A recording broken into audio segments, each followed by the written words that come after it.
And that's where babies come from, Anna. Oh, yeah. Now you know. Oh, hey guys, welcome to Whiskey Magic and Destruction. Where Reed Welcome. likes to embarrass all his players on a regular I basis. do not, maybe, possibly. It's indicative. I'm a yeah, say. So, welcome everybody. So glad to have all of you here today. If this is your first time watching us, be sure and hit like. If you're watching us on YouTube, be sure and hit subscribe. And shout out in chat so we know you're there. Love to hear from you. Welcome again, and bless you, Sam Marie. I mean, Alex. Thank you. What do we got to kick us off for our announcements? Luciano, you got our Super Pro sponsor announcement? Oh, I mean, I always do. I'm always ready to talk about Shard Tabletop and how amazing it is. Humongous thank you to Shard Tabletop for sponsoring the show. You can use the link in chat now to check it out for yourself. Shard is what we use for our virtual tabletop, and it is the place to play any fifth edition games. You have access to all sorts of stuff like rules, adventures, other supplements, cool things. Fourth thing, it also provides digital tools like a character builder and digital character sheet that make it really easy to not only make a new character, but also get a hold of your inventory, your skills, dice rolling. It's all right there in front of you and really easy to use. We think so highly of it, in fact, that it is the official virtual tabletop of the Games Tavern. To make this even better for you, you can use the link in chat, go to Shard Tabletop, and use code TGTShard20 for 20% off all subscriptions. Again, TGT Shard 20 at checkout. Thank you, Shard. Thank you, Shard. And real quick, just as a final thing, you can check out all our shows on YouTube. Just check out the link in chat for YouTube, or just look up the Games Tavern on YouTube and you'll find us. It'll be the one with the cool black and white vintage logo. Check out all the past stuff from all the shows on all the days. So, all right. So let's kick off. Can I get some town music? No. Tavern music. Tavern music. Tavern music. I just realized a little Hearth Inn or whatever we can get that's similar to that. With music. The party has arrived in Neverwinter. They met with a gentleman named Rankin Daltotten, a human, who hired out his services to be a guide, and on the way explained a few things about the city. At which point, I believe Rafe handed him a list of components he needed, or was it Luciano? I'm sorry. Luciano handed him a list of things.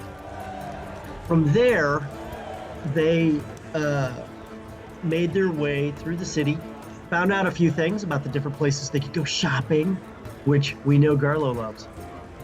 But more importantly, they kind of figured out where the Tin Cup was, which is where they were told to go when they arrived in the city.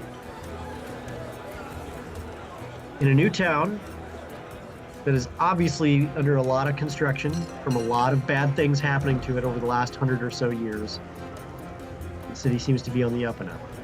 The Tin Cup, on the other hand, looks like a two-story stone and timber building that is weathered quite a bit.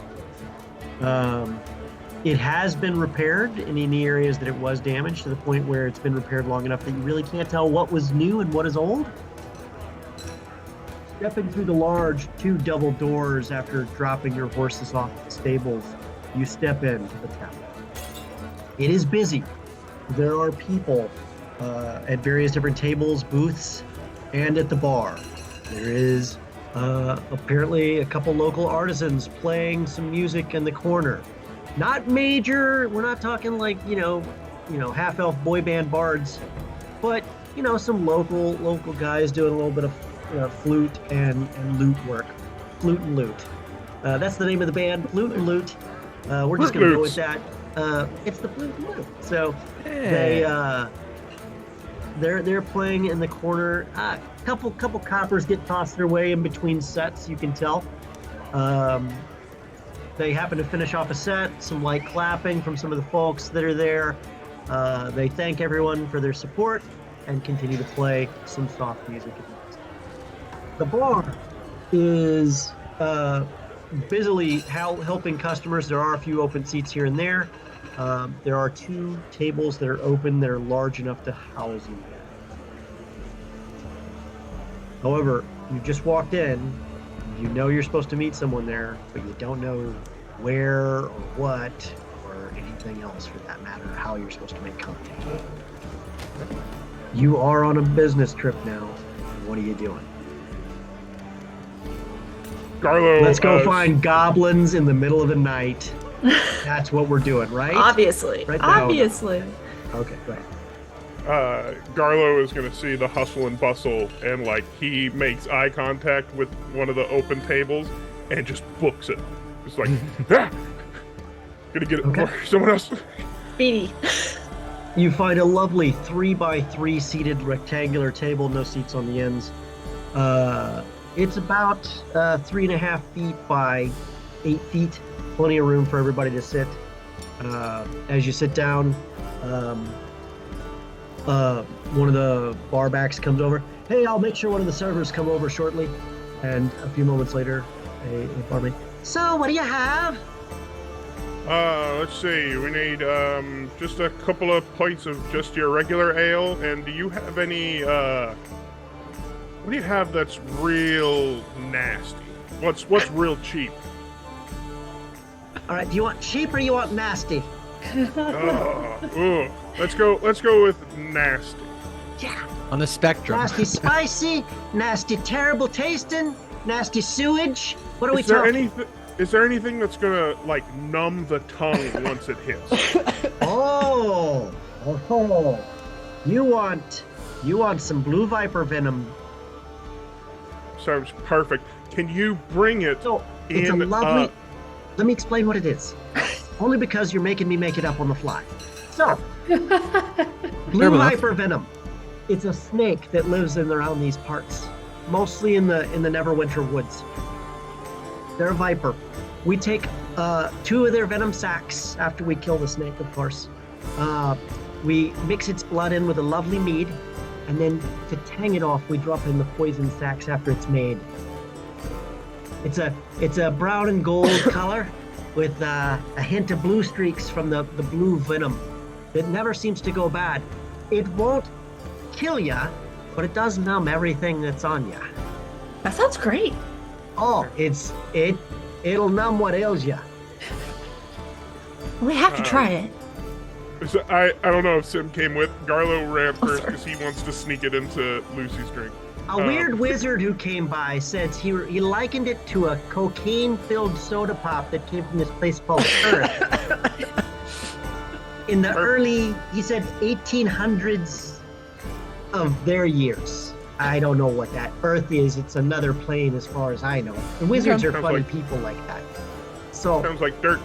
Tell you what, can I get one of those and then 1, 2, 3, 4 pints of just regular mead?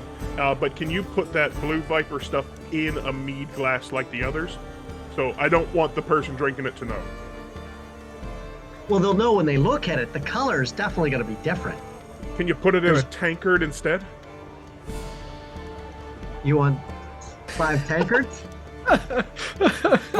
But just one of them with the blue in it. That's 5 silver, sir. I'll take it. I mean, it's extra work to do it. Okay, 5 silver it is. Great. Hey, I'll leave these menus with you. You can select whatever you want off of it.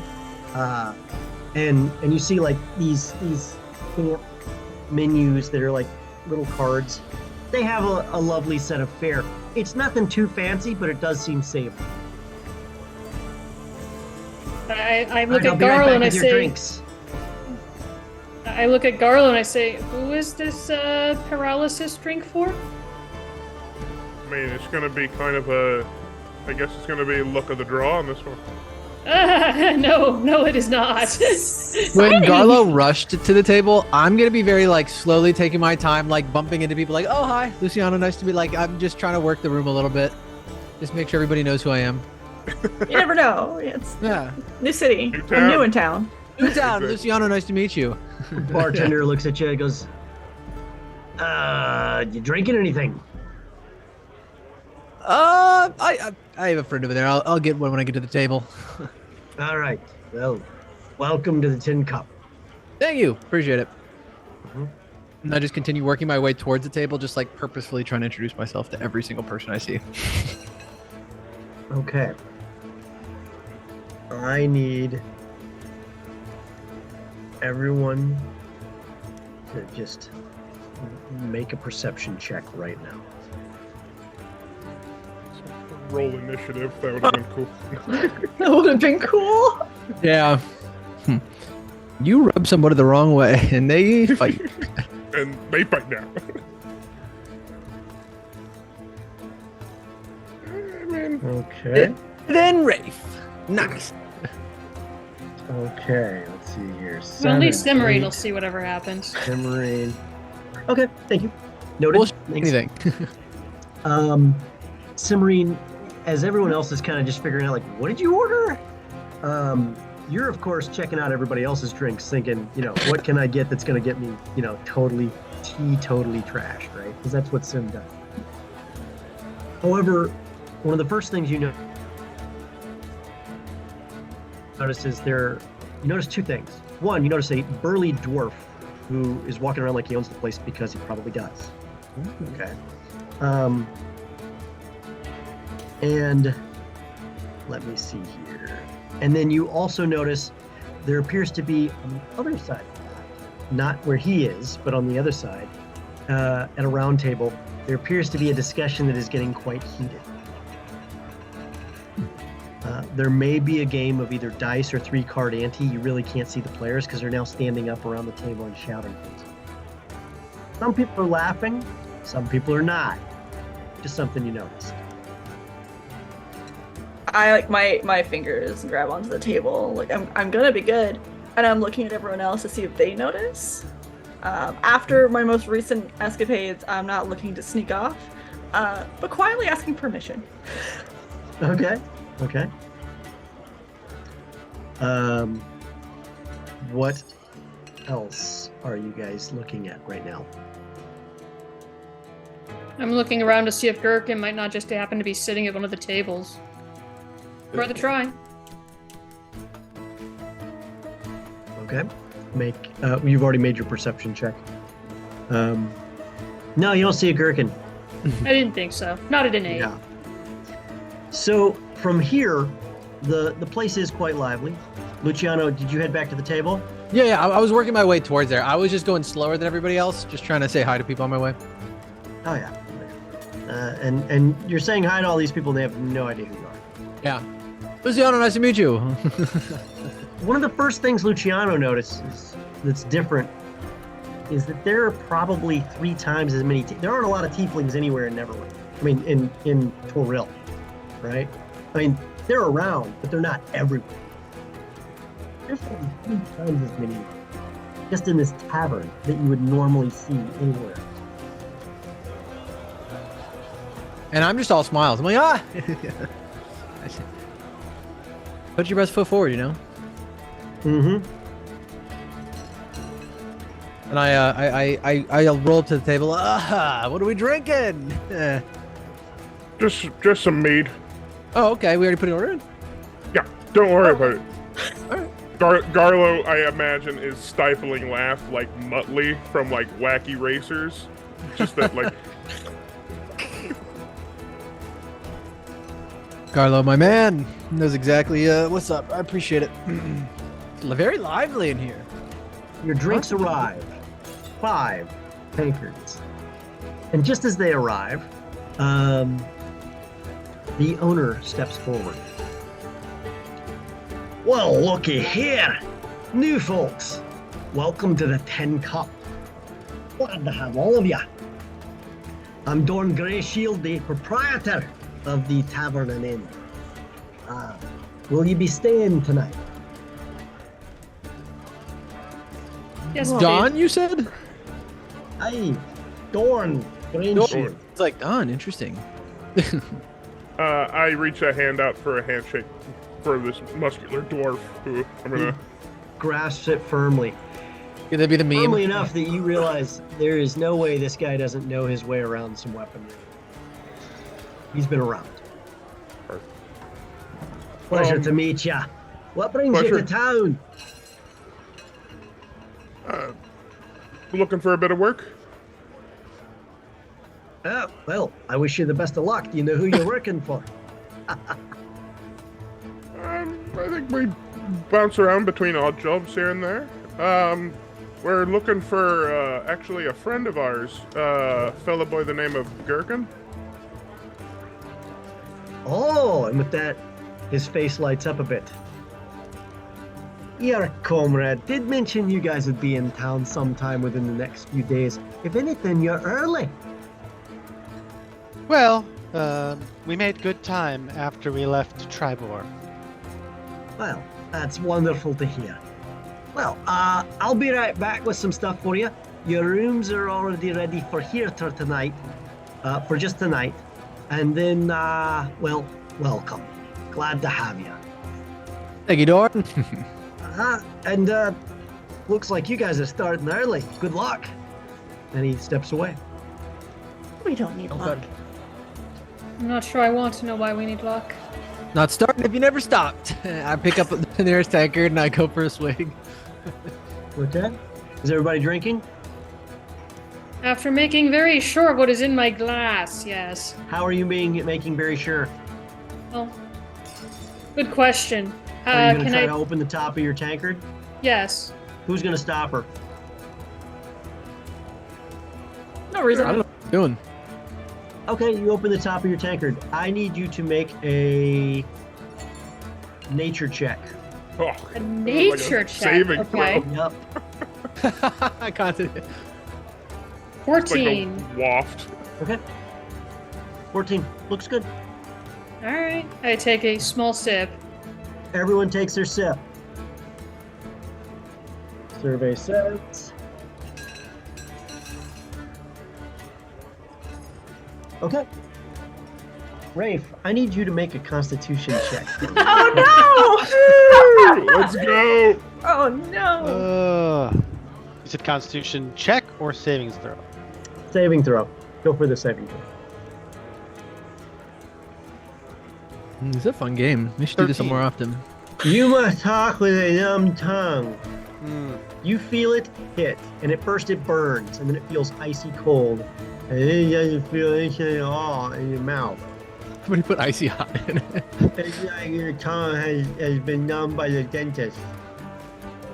Carlo, what did you order? Carlo, speak up. Garlo's What? laughing on the ground, just like kicking his feet up, laughing so hard. Rafe, what? Speak more clearly, Ray. What's wrong? This don't taste too good. Here's my. And I go for another swig. Tastes fine to me, Rafe. What are you using? Maybe you it's should not taste his, sophisticated. Lucy. Lucy, What's taste that? his. Taste his. Oh yeah. I go to grab his to see if something's wrong with it. Okay. Make a constitution save. Nat one. Oh, it was on 20 for like a split second. For like Oh, a split man. second, it was on 20. Oh yeah. Cinnamon hot, super fire burn, twitching to an icy cold pain, and then you're that thing. Oh, it's so good. Your singing has never been so bad. Wait, what the hell did you order? Oh my god!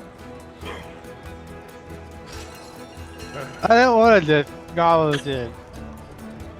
And Are you now, like- beautifully, both spellcasters who use verbal components have now been numbed and will have to, do skill checks to cast any verbal component spells whatsoever.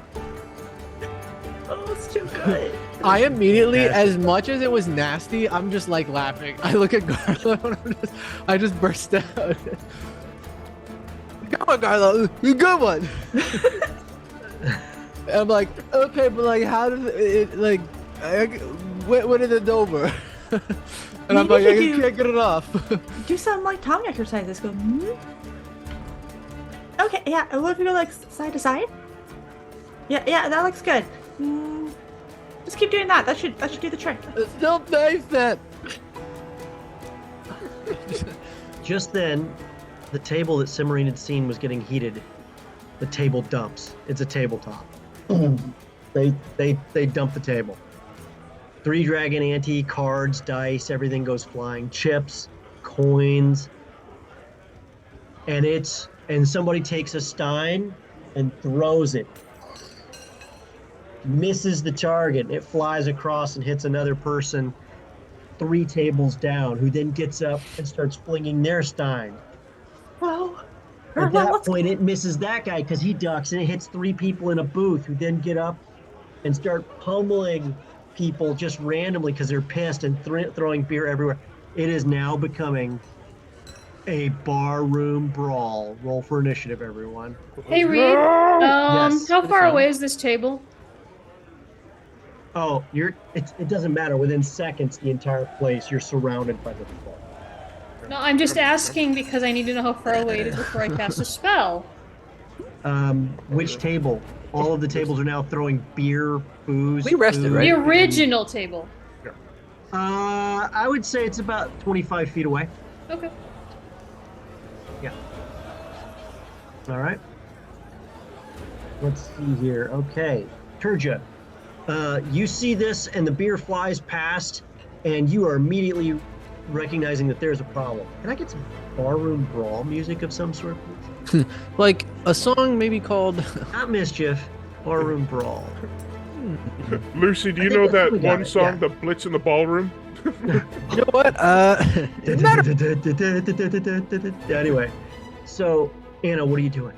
I don't know. What are you doing? Luciano goes first. He's got 23. Yeah, I do. Well, it's not showing on mine. It's showing. Boy He hasn't rolled rolled yet. baby. Well, he's got 23. Hold on a second. I You got gotta a net refresh 20? mine apparently. So refreshing my GM station here. Thanks to Jared Tabletop for an amazing game experience and allowing that automagic roll to put and sort players for me. Luciano's initiative is not showing on here at all. 23. Interesting. Well, I don't know about that. Edge.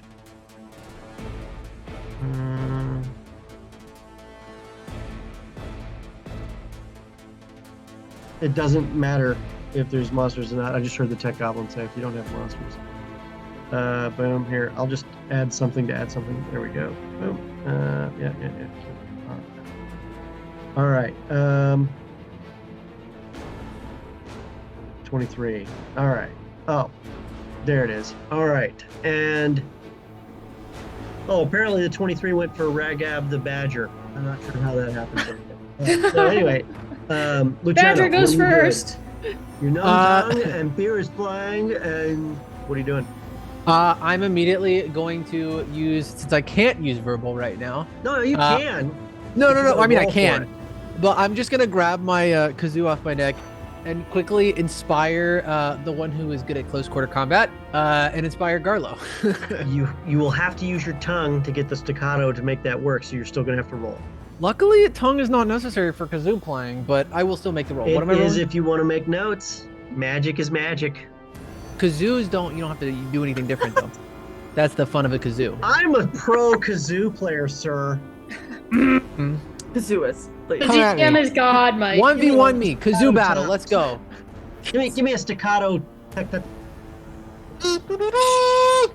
was your tongue.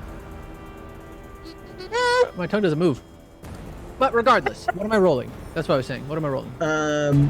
Roll a d20 versus. Actually, just go ahead and make a dexterity save. See if your dexterity can overcome the numbness. Rolling. There we go. You are able to cast, no problem. So I'm just Burdick inspiring Garlo. Go! Go do something! All right. So Garlo is inspired. All right. What's the badger doing? Oh, Badger? I didn't bring him inside. I told him to go run outside. He's just having fun. Oh, okay. Little Badger in the a hell big out of the city. neighbors. Got it. Turja, what are you doing? I cast Mage Hands, Mage hand. Okay. and I start. Are any coins laying on the floor? Yeah, but they've kind of they're all over the place. There's no efficient way to grab them. There's not like a pile of coins you can. That's fine. I just go for the first one. There. I just go for the first silver one I see, or maybe gold one if I can see one, and I just start grabbing coins. Okay, with your invisible hand. Yes. So people start. Okay, if anyone catches like coins just being flipped up invisibly and starting to float around, we'll see. Alrighty. With that, Garlo, you are next up on the lineup here. You've been inspired, and a fight just broke out. Yeah, and Garlo was on the floor, so he like springs to his feet and basically like steps off the stool, steps off the table, and then leaps like crowd surf into like wherever the brawl is like biggest. Into the brawl. Into the brawl, and just like Make an athletics check for me with advantage.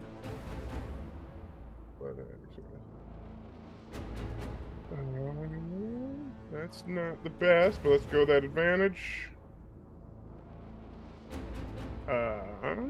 18. Oh my gosh. You slam into him. 3 of your people get knocked down just on your landing alone. Are you going in swinging? Let's see. I'm gonna go for like a shove, like to like just like make that really like big impact when I hit, to just like shove people prone, and then I'm just up like ready for the next fight. Okay, so 3 people go down, and you land on your feet. And you're ready. Okay, that's your action. Good move. Good move. All right, Cimarine. I am not far behind. I imagine I was probably sandwiched in the bench though, so I'm like clambering over people. Sorry, excuse me. Sorry. Like almost fall on my way out. No, I'm coming in trying too. to take swings at you. They miss. Yeah, I just want to start swinging blindly. I'm here for the fight. I don't care. You're going into wading into a fight. Okay, here we go. What do you want me to unarmed strike or Unarmed strike. You miss. You swing and you miss. Too excited. I smile on my face, too enthusiastic about this potential fight. A big dude, burly dude right in front of you kind of smiles with like 8 teeth missing, and he's like, "Oh, you miss." That's what you get. All right. I yelled at that guy. I'm like, you don't know what you got coming. Get him, Where Cimarine. is your Tressum right now, Sim? Tressum was left on the table. Okay, Not so the Tressum is like, kind of picking all this up, wings flapping here and there. Definitely was not being brought into the fight. Was being left behind. Okay. And okay, so everybody is going to get a swing taken at them. Here we go. We'll use that. Strike. Here we go. A 9 on Rafe. 13 on Rafe. Misses. Hang on a second. No, that hits. 13 hits. Okay. And with that, you take 1 point of bludgeoning damage as someone tries to take your head off with a. The next one is at Turja. Natural 20. Sorry. Yeah, that hits. Oh man. Yeah, that does. You take 6 points of bludgeoning damage. They hit you hard with a stein. They hit you with a stein. It was rough. Garlo. Ooh. Well, that was a 9. That does not hit, I'm assuming. Oh, I thought that was a different ooh. Tim. Here we go. That was a 11. Does that hit you? Who? 11. Does that hit you, Sim? No, it does not. And a 9 on Luciano. No dice. Perja takes one right to the face. Oh, somebody hits her with a stein. She's probably pretty pissed right now. I actually am going to go with I sort of fall over. Okay. Yeah. You drop. Not trip over unconscious, other but people just on the am way knocked down. back far enough to fall over. Okay. Luciano, Yep. you're kazooing up. Garlo's gotten inspired, has already knocked over 3 people. It was back to me. All right. I'm gonna, whoever went for me, I'm gonna try to just like shove them. Like I'm not brawling, I'm not a fisting, I'm just step back. Okay. And once I am clear of him, I'm gonna try to like. I'm still like I'm amping up the fight. I'm like negging everybody on, but I'm not trying to be in the fight. I'm just trying to be big man, big talk, but also with a bad speech impediment right now. So I on the want to one hear how you're talking to this guy that you're pushing away. hey, back up! And I'm like doing the little thing where like you skirt like scuttle backwards when you're on your butt. Like, oh god, get away! Hold on. Mm-hmm. Once I kind of have a sight line of where Anna was or Turja, I'm gonna do my best to vicious mockery the guy who knocked her over. Hey, you ugly! What are you doing over there? I'm gonna need you to make that wisdom or that dexterity saving Dex. throw. Yeah. Let's go. Can our bird talk? 16. 16. He is successful in the vicious mockery. Please. In casting, so I still gotta cast it, right? He's still got Yeah, it's a wisdom 14. Please tell us what vicious mockery you are throwing at them. I'm like because I'm leaning into my You gotta my do it in character. Yeah, that's what I'm saying. I'm leaning into it. You stupid stinky baby! Nobody likes you. You're ugly and you smell like cheap alcohol. And Not elderberries? Cheap alcohol. a half-orc Terrible. turns around and stares at you. Goes, "I like elderberries." And starts going after you next. Turja, you've been clocked. The half-orc that clocked you with a stein is now moving on to Luciano. And this is back to you.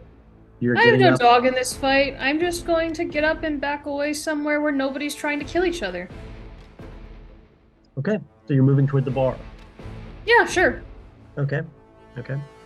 The bar people are all kind of just turned around going, "Oh man, I hope this doesn't come this way." And you can see that they've seen a few of these maybe, but not here. Like you can hear them murmuring like, "This sucks. What's going on here?" Also, I take my mage hands for my bonus hand. I go for somebody's belt buckle. I start unbuckling it. Yes. Nice. The half-orcs that hit you. Yeah, sure. Why not? Okay. Make a sleight of hand check to see if you can pull that off. Come on, sleight of hand check.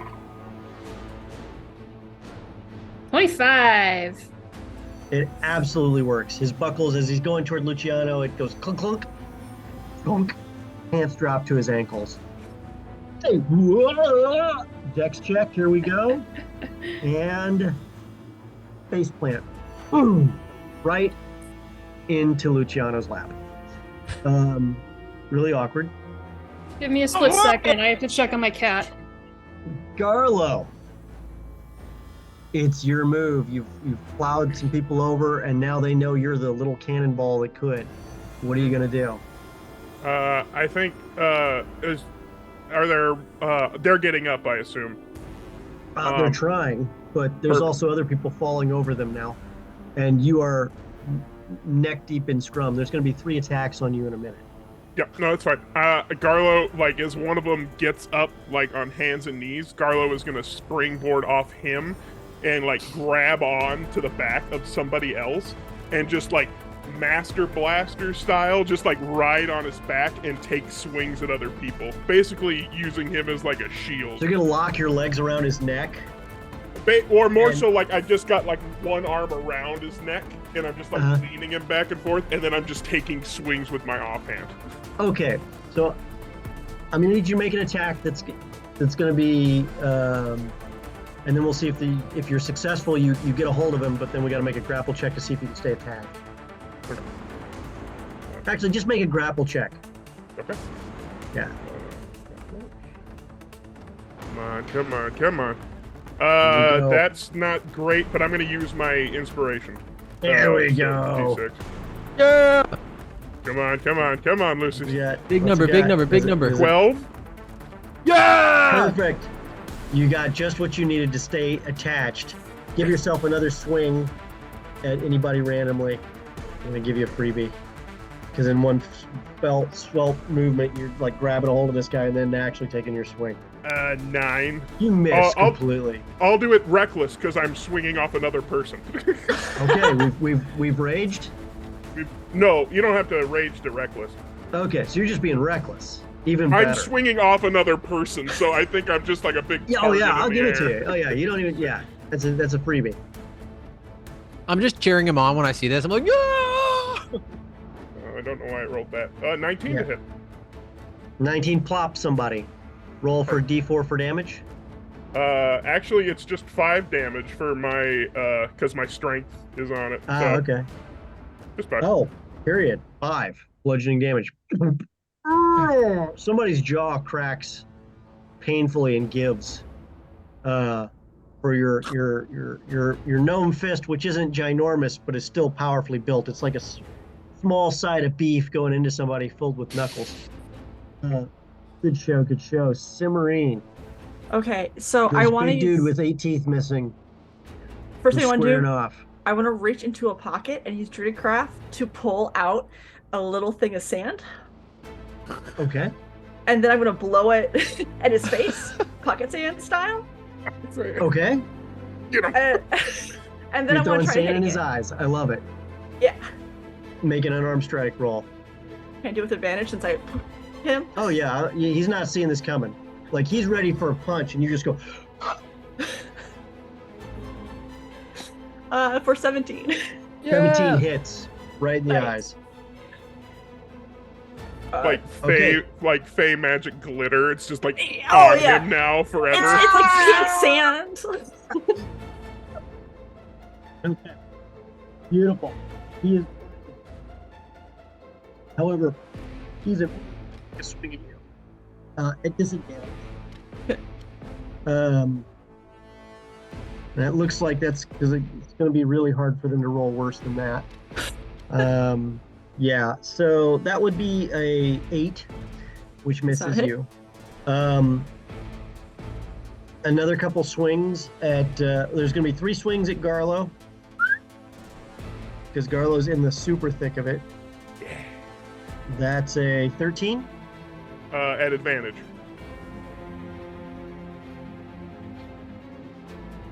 That's a 13. Yeah. Nope. Not hit. Nope. All right. Well, how does a 20 look? 20 will probably get there. Probably get the job Okay. done. Probably. Tried to roll higher, honestly. If you want to 2 really. points of bludgeoning damage. And let's see here.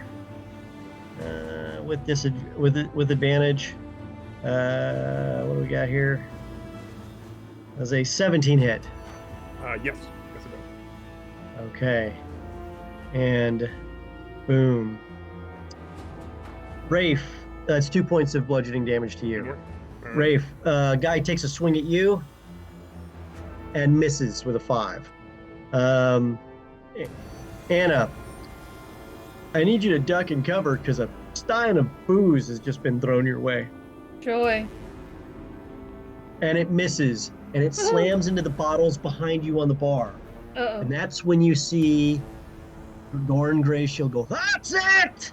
and grab what looks to be a very large hammer from behind. Uh-oh.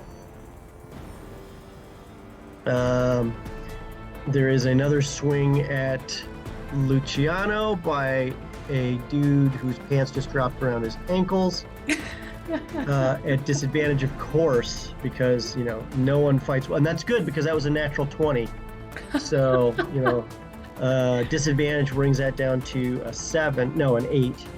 So that's You good. in my to know. lap, right? I imagine that when he fell in my lap, I'm like, "Hello, Luciano. Nice to meet you." Pants. Hello, Rafe, Luciano. what are you doing? I'm just gonna stay here where it is relatively safe in this booth where only a couple people seem to notice I am. You've hidden in a booth? Mhm. Okay. You've ducked into a booth. All right, cool. Someone asked you, are you... What do we do? Well, you either stay here or you go fight. What? I forgot. You either Yeah. stay here or you go fight. Go side? We gotta take Yeah. a side? Yeah. Okay. And they rush into the fray. At that point, the table that was originally dumped, you hear a whack! And the whole place goes quiet. Quiet. There it is. Beautiful. I love how that works. The whole place goes quiet. That's enough! No fighting in the tin cup! Go back to your tables. You two out. Pointing to the guys who started the fight in the other place. I'm not paying for anybody's cleaning bill, and I'm not paying for any lost food. At this point, I kind of Alright. like Back to celebrating whatever it is you're celebrating. Put the table back up. I don't suppose there are any coins still on the floor. You've actually collected like 2 or 3. You got a 2 copper and a silver. Okay. It's a good Not bad. day. Good Yeah. haul. I'm gonna quickly, as he's saying this, like lift the guy off my lap, be like, "It was really nice meeting you. Let's talk again soon. Bye." I want to shake hands with whoever I was Awkward. fighting. Good This game. is awkward, and he stands up, and you see him like trying to pull his pants up, and why does this always happen at the worst times? And I'm just kind of like trying to like feign like I'm like, not looking. Garlo's hanging off the guy who he had in the headlock, and he's. I'll roll a d12 for that. You're not impressed. So you are Garlo's welcome. hanging off of the guy he had the headlock on, and just like, he dropped me off at my table. sure. It's like, He walks you over to where the bar stool is put down. hey, I for your just wanna troubles, and stop. I give the guy who gave me a ride, I give him Lucy's cup, or the blue one. Oh, thanks, man. That's really kind of you. Yeah, it brings people together like a brawl. Cheers to that, man. Cheers. Clink. Oh shit. What the hell is this dog? You'll learn to love it. Okay, thank you. And he walks off with the stein. A few moments later, Dorn Greyshield shows up. All right. This scroll. There's your keys for your rooms for the night. And per his wishes, a messenger has been sent to let him know you arrived. Also, that'll do it. Much appreciated. I Mhm. think so. Thank you. And as you, as he steps away, the scroll is rolled up. The scroll of parchment is rolled up. There's a wax seal on it, with a dragon sealing it, and there you go. Well, we gotta open it, right? I look Let's to the open others. it. Let's open it in our rooms. Garlo is just super happy right now. He doesn't have a care in the world. He got a barroom brawl. He's drinking. Yeah. He's fine. I take this opportunity to like, oh Garlo, that was fun, right? Like I'm trying. Right, is that cool? I'm trying to like repair the bridges that I feel like we might have. Buddy. Yeah, they're cool. And I give him past my stein to him.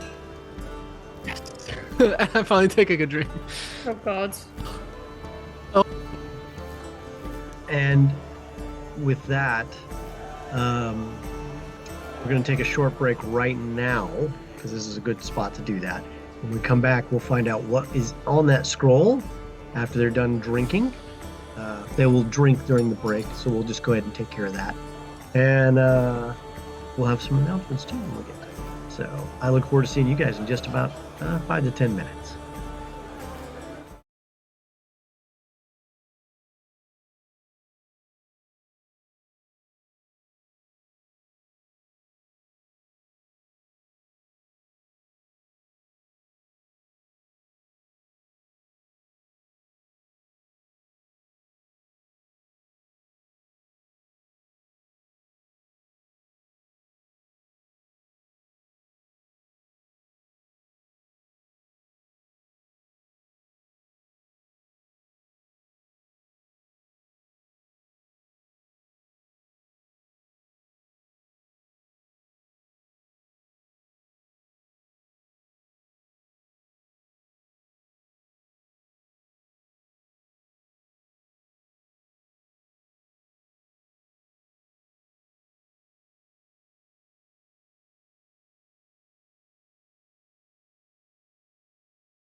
And welcome back. Glad to have you guys here at Whiskey, Magic, and Destruction.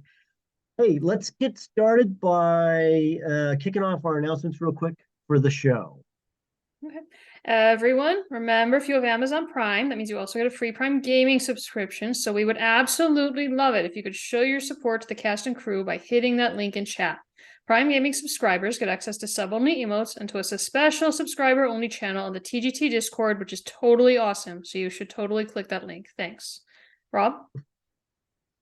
Streamloots is live at the Games Tavern. Please follow the link in chat to get your Games Tavern packs. These are cards that can be utilized to grant the party, and only the party, inspiration.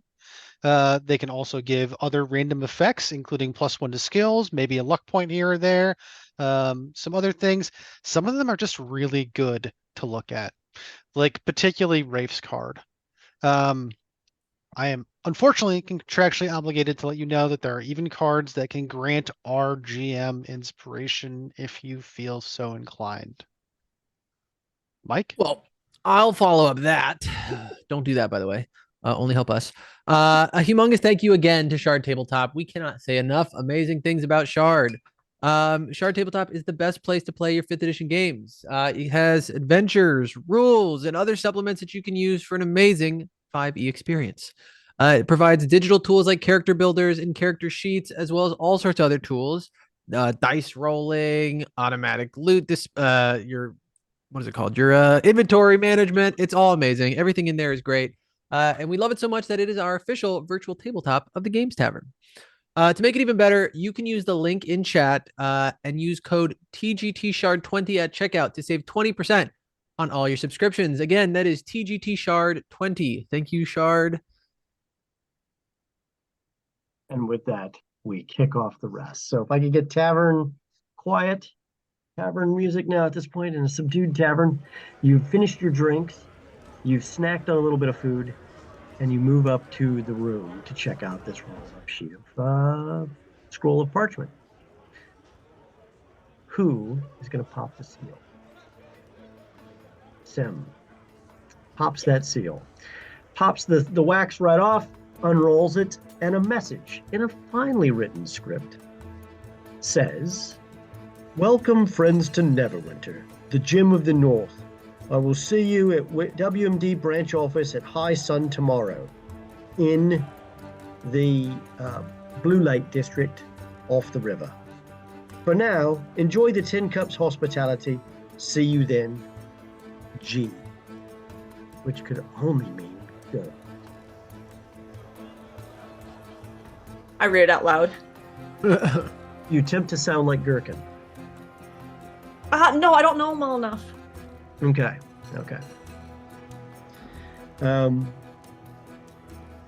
You have your rooms. Do you sleep through the night? Yeah. Mhm. Well, is my tongue still numb? Absolutely. At least at night. Yeah, I'll sleep. I wait up with Lucy for a minute just to clear some air. And I'm Because just you feel guilty because you numbed his tongue? No, that was hilarious. And I did it three people with the same cup. I'm the best. That's great. But I just hold up Lucy and I'm just like, I'm sorry for being kind of cold and distant. I was worried, and I'm not great at expressing it. When you and Sim come back covered in just so much blood, that definitely was a lot of yours, and a lot of hers. So I am trying to be better about expressing that, but you just had me worried, and like, I'm not Turja and I'm not Rafe. Like, you guys don't have to keep shenanigan secrets from me. I'm not gonna bust anyone's balls or anything. Like, I'm like just tearing up, like Rafe, like with my tongue still up. Rafe, I'm sorry. Rafe, sorry. Carlo, I'm sorry. all right. We wanted to tell you, Carlo. I promise. Hug it out real quick. And I'm just like, We'll have to talk later when I'm not like this. I There's a mean, lot I to don't. talk You might consider keeping it. Like it is, it's something different. Gives your music a little bit of a twang. Yeah. I'm like, there's a lot of stuff happened. It was, oh my god. We were gonna tell you everything, but then everybody was there and it was just a lot. We didn't know what to. There's a lot. There's a lot happening. Garlo gets like every fourth word, and it's like, it seems so bad. And and this is me like trying to pour it out. Like it was so much, Garlo. I'm so sorry. We really want. We'll talk in the morning. Okay, Garlo. All right. Good night. Okay. And the rest of you go to sleep. I'm gonna go to Sim's room. Just be like, hey, Sim. Yeah, oh hi, Lucy, come on. And the Tressum and the rat are in the room, and they're like watching each other, kind of circling each other, still trying to vibe out. They haven't decided they're friends yet. Realizing that I still probably can't be hurt, I'm gonna try to make it quick. But I'm gonna be like, I didn't really get to talk to you. Thank you for having my back out there. I'm sorry it took so sideways when we were back at the town. I feel like we really should sit down with Garlo. I think he took a little hard that we weren't including him on everything. So maybe at some point we could get with him and, we can have a conversation just to clear the air, And I'm just trying to be very, very coming forward, but like, I'm trying to choose my words because I'm like, I don't want it to be long-winded. I know that it's. I like how the numb tongue makes you sound like you're from Philly. I know! Hey, that's what I'm doing. That's all I know. I give your cheek just a little pat pat. Yeah, of course. That's what friends do, right? We are supposed to have each other's backs. Yeah. Yeah, I don't have a problem talking to Garlo. Maybe tomorrow night we can all just have drinks and it doesn't even have to be all rowdy or anything. We can just, be pals. I think he would appreciate it. Get to bed. Someone pointed out, it's starting to sound like Mike Tyson, so it's a beautiful thing. And I'm like So- very tired at this point. I'm just like, yeah, okay. All right. Making it back into your room, you guys stumble around in the dark and finally make your way to your beds. You fall asleep, and the next morning, you wake up. No problems, no issues, slept through the night. The tavern runs 24/7. At any given moment, the tavern tap room has people going. This is a city, and whereas it is a city that is in constant state of rebuilding right now, it does have quieter hours in the evenings, but people aren't always asleep. The next morning you wake up just fine. You come downstairs to the smells of delicious breakfasts. And it's at around 10 in the morning, I think it was, a human man in slightly frayed, dapper clothing stumbles in with a bag, looks around, sees you at your table. Good to see you today. I managed to find everything on the list that you put down there. These basic items. Here you go, and he dumps the bag out on the table. Is this everything, if I recall? Is my tongue better? Your tongue is better in the morning. Yeah. Okay. Oh, thank you so much. This is amazing. And I'm just like going through it all. Okay. Like doing my organization, like just try to put it like, okay, this, and appreciate it. And I'm like just completely disregarding him now. Thank you. I do pride myself on work well done. And I'm not looking at him anymore.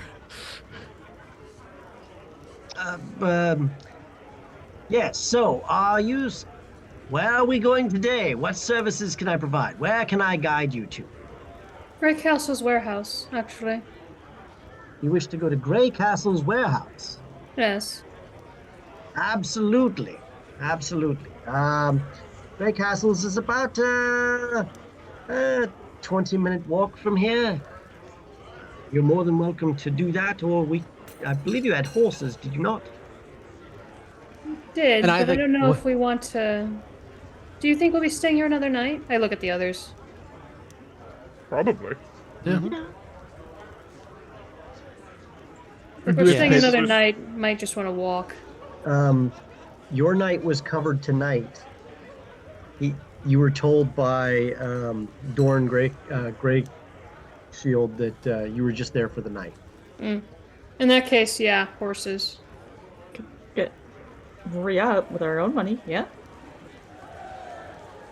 Unless Gherkin's doing something. We can come back for the cart later. We can just take the horses for now, and then maybe Gherkin's got something for us. This feels like a long conversation that I accidentally made longer. Let's just get going.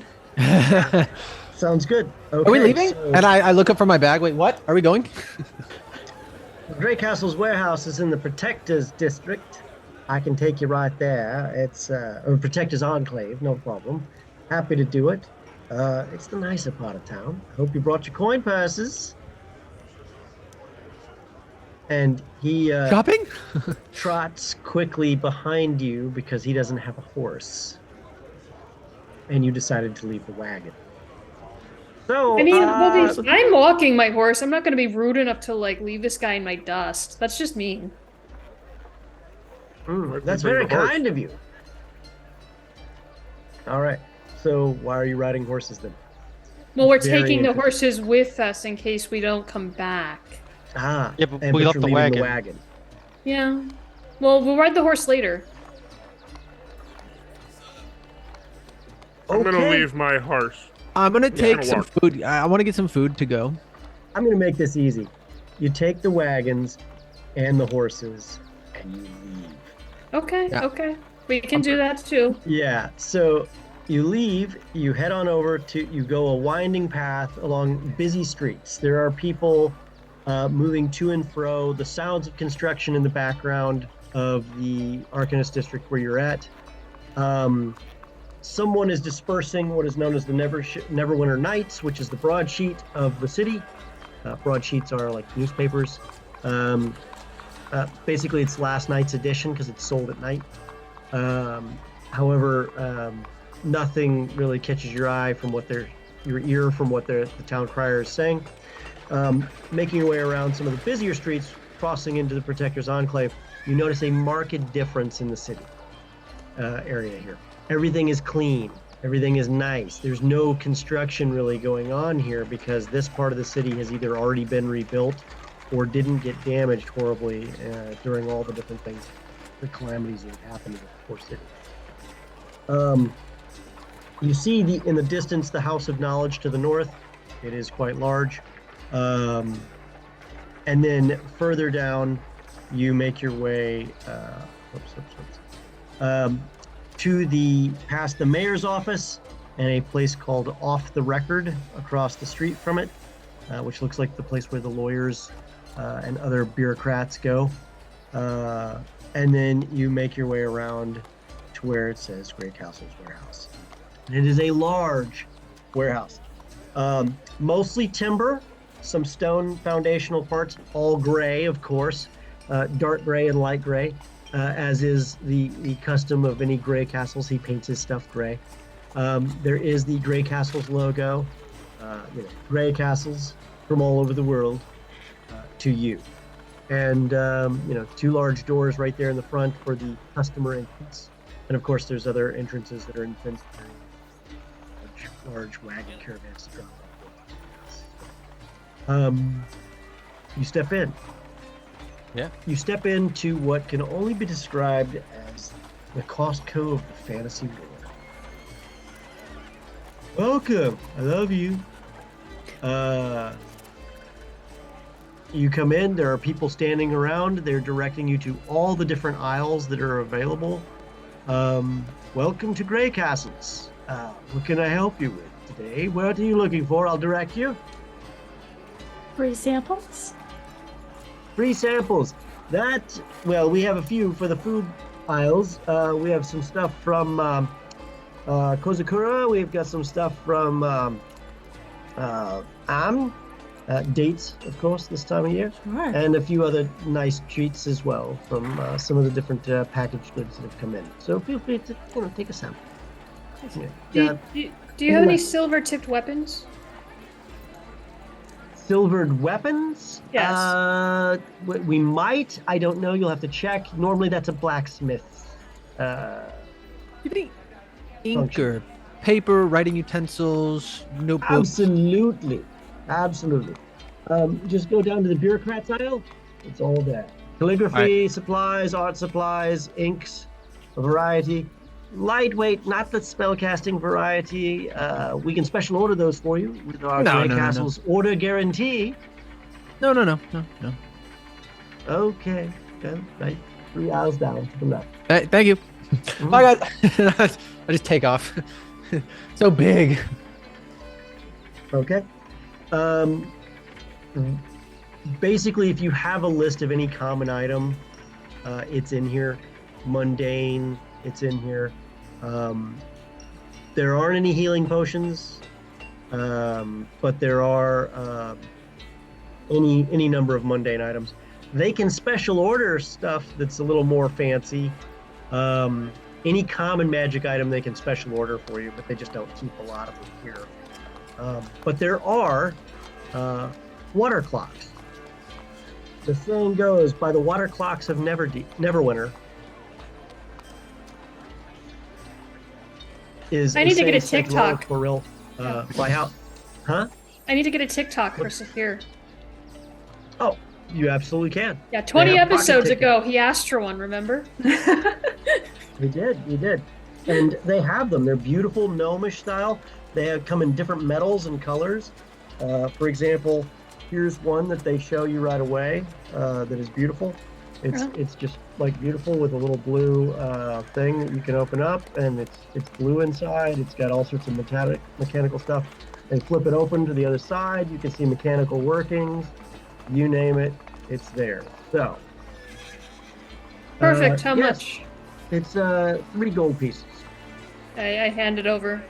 It's not an undelicate item. I mean, it's a very, very nice item. Not as accurate, of course, as the Neverwinter water clocks, but certainly nice nonetheless. You have to wind it up twice a day, and you have to check it against the sun at high sun. So, I was hoping to get some silvered crossbow bolts as well.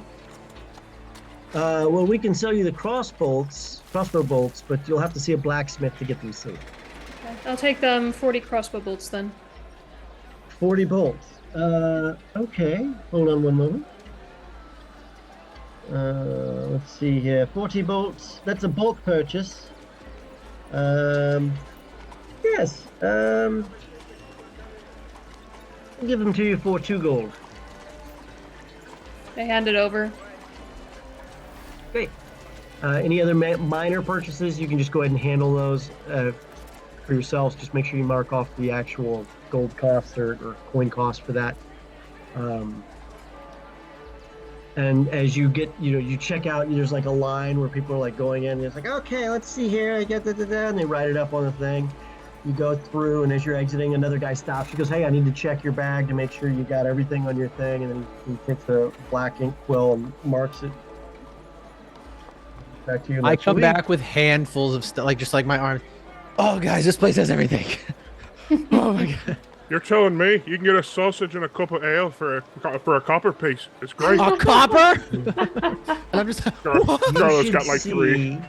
You should see the acai berry blend that they've got in there that they mix with cream and ice. It's delicious. What? A face covered in crumbs. I'll be right back. And we'll run in to go grab one. Yeah, it's 4 copper. It's Sure. absolutely worth it.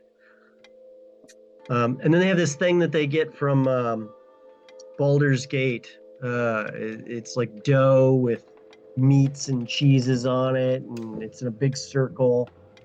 They call it a Baldur's Gate pie. It's really, really awkward.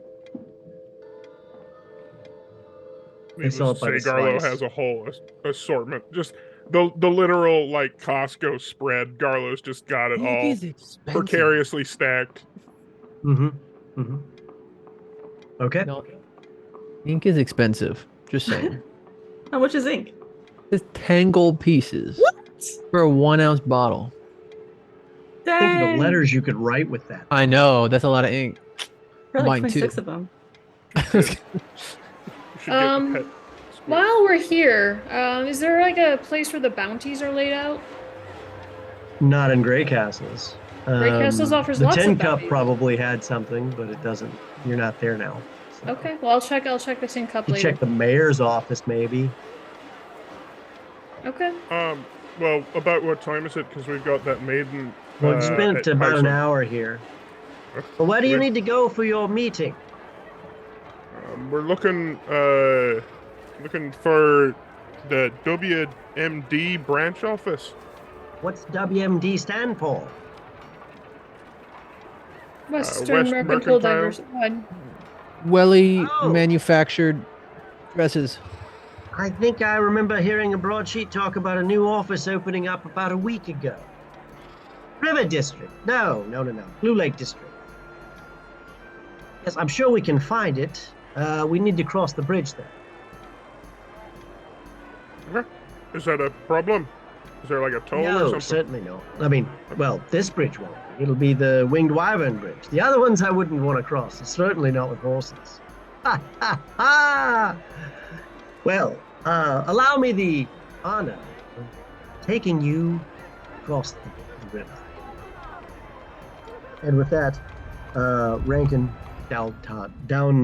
Dowell-Totten escorts you across the bridge, asks a couple questions of some local Neverwinter Watch, Winter Shield Watch as they're called in Neverwinter, who then give directions just to the south to an area right there on the map called the WMD branch office.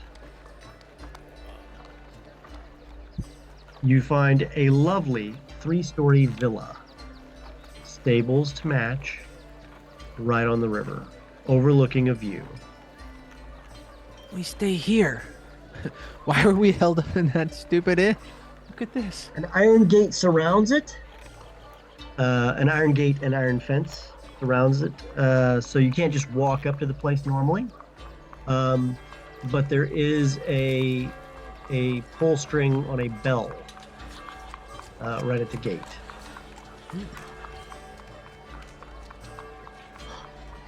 Ding, ling, ling, ling, ling, ling, ling.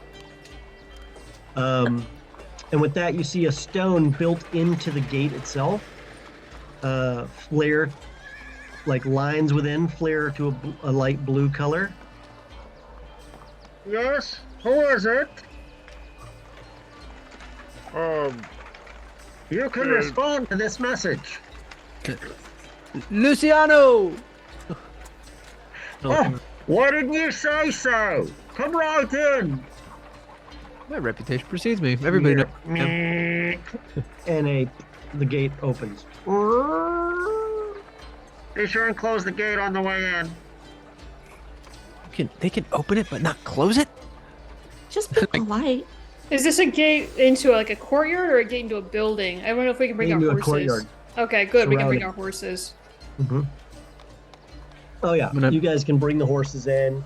Grand Can Theft Rankin come in? Equestrian is a big part in the Blue Lake District. You naturally know the flow is to take the horses around to the side. You don't necessarily have to put them in the stables, but you leave them in the area where they can graze a little bit, but not be in the front yard. The cobblestone pathway naturally led you to that point. From there, you walk back around to the front, knock on the door, and just as you get like the first knock, you're, hey, welcome, glad you could make it. Come on in, hurry up. And he ushers you inside. The door closes. There's a warm, hearty fire going on one side, and some food is being cooked. There are a couple people working as servants, making the food and doing some light cleaning in the front hall. Well, please, let's go into the salon and let's talk a little. Before we get too far into the building, I look at Rafe. Should we excuse our guide for the day? Oh, you hired a guide.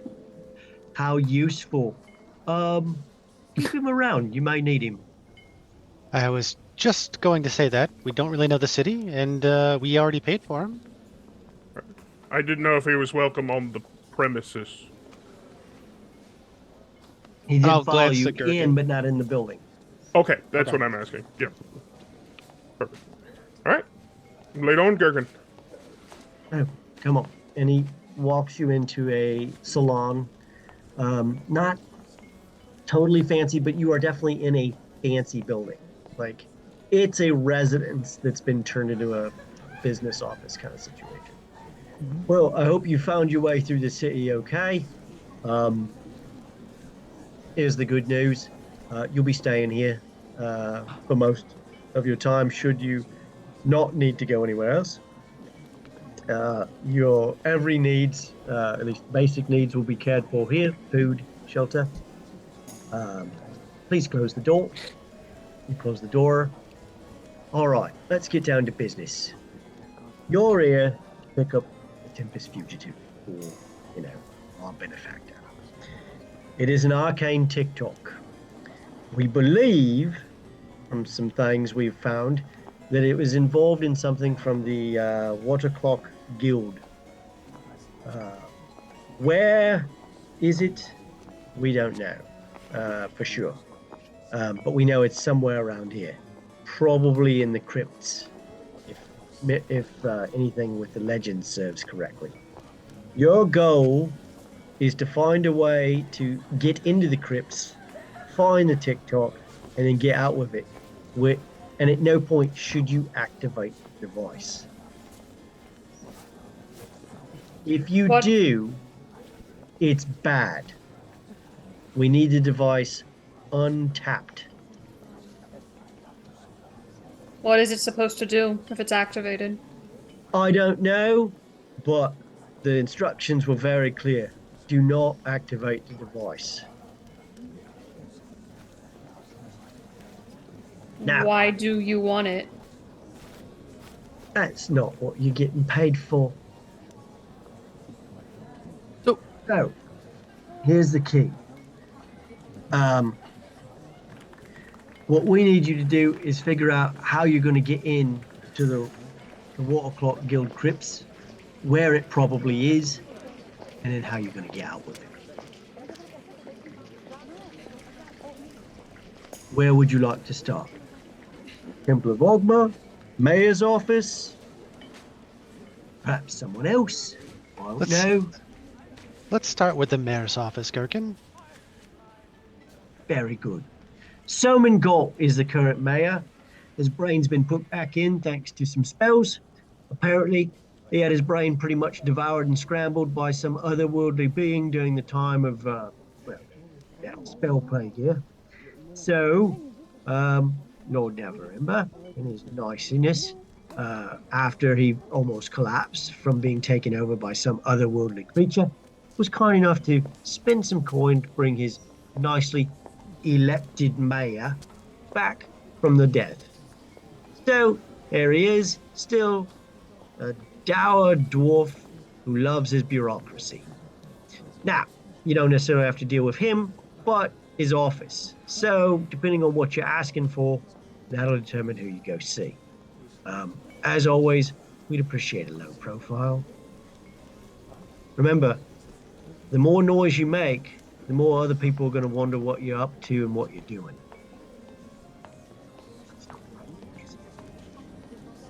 Right? Well, Okay. I think we deserve a quiet evening after last night. So, Why, what happened last night? Nothing. Someone started a bar fight, not us. It just happened to happen near us. It was a bar fight. Well, I hope you won. Anyway, best of luck. Obviously the mayor's office is a good place. You might be able to find some records, although the Waterclock Guild is kind of funny. They're very hard to get to tell you their inner workings and how they came to be and everything else, because they predate some of the records of the current leadership in the city. And a lot of the old records were destroyed when the volcano went off. So, best of luck. Nonetheless, let's see here. Okay, 491 Phantom, thank you for playing a +1 to insight for Rafe. Congratulations, Rafe. You have +1 to insight on your next insight. However, when he mentions the Temple of Ogma, Turja, your brain goes bing, bing, bing, bing, bing. You're like, you have an inn in any Temple of Ogma you go into. Just a heads up. I mean, Sahir's reputation, I'm not sure how good Sahir's reputation is in other It's not temples that. of Ogma. You work for the Temple of Ogma. Okay, You work okay. for the. That's what you do. Fair enough. Just checking. I mean, you can invoke Sahir's name should you wish. Yeah, but how well will that work is what I'm asking. You can certainly try and find out. The rest of you, I mean, Cimmerian, you're thinking there's got to be some underbelly of underworld you can talk to find out here somewhere. And Luciano, I don't know what you're thinking, buddy. I'm just taking it. I'm like, yes, I get to stay here. Been a while. Well, hey, you might as well make yourselves comfortable. Go check out the rooms above. There's one for each of you. For each of Now, us? mind you, you can't take the Master Suite. That's Master Drakewood's, but you're more than welcome to any other room. If I, he's not Yeah, here, don't worry about the blood in the kitchen. Oh no. That was something that happened earlier during the winter. Why would we worry about blood in the kitchen? That's just crazy. now I'm worried about the blood in the There's a lot kitchen. It happened over winter. It took a long time to. Don't worry about it. It's all mostly cleaned up. Mostly. There was some work we did here in the winter. Yeah, that's. Someone It's tried to not break cleaned in. up. Someone tried to break in. It didn't work the way they were hoping for, but it was entertaining nonetheless. Well, don't make yourselves at home, and you guys go up to your rooms, and they are plush, like 4-post beds, super cushy mattresses, amazing pillows, comfy blankies. The view of the river is phenomenal. For a almost end of summer day, this is pretty doggone good. Like, boom. And you know your beds are going to get made for you every morning. This is it. You're at the Ritz. This is too Welcome. nice. I want to go to Gherkin and just be like, hey, like while everybody's looking at the rooms, where can a guy go for some fun around here? Yes, the wrong guy. What kind of fun do you want? Like, you know, if you were looking to have a good time out on the town, let loose, you know, just With companionship or without? I mean, why not both? Who knows what one Well, day. If you want companionship, let Yeah. me tell you the place to go. The Moonstone Mask is phenomenal. I help the girls there with the makeup sometimes. It's delightful. Check it out. You're going to love it. If you're not feeling like spending lots of coin, you could check out, the Driftwood Tavern. It's all right. It's not All right. bad. But yeah, it's all good there. There's probably a couple places up in the what you call it, the district up north there, not the Cloak Tower, but next to it. I forget. The River District or the. The River District, right, Yeah, right yeah, next to yeah. us. There's a couple places open up there. I've never been there. I can't speak for anything, but I know they exist. But, Okay. I mean, if you're New to looking me. fancy Yeah. and guaranteed, you got All right, I'm coin. just Then right, well- you got a friend at the Moonstone Mask. Okay. I'm just looking to take advantage. I've never been to this town. I'm you know, I just want to see what there is offer. I appreciate the tip. And I kind of give him a pat on the back. Good looking out, Gherkin. Oh, just a little bit of the everyman for everyman. And then I'm going to go check out my room. It's exactly as I described. Yes.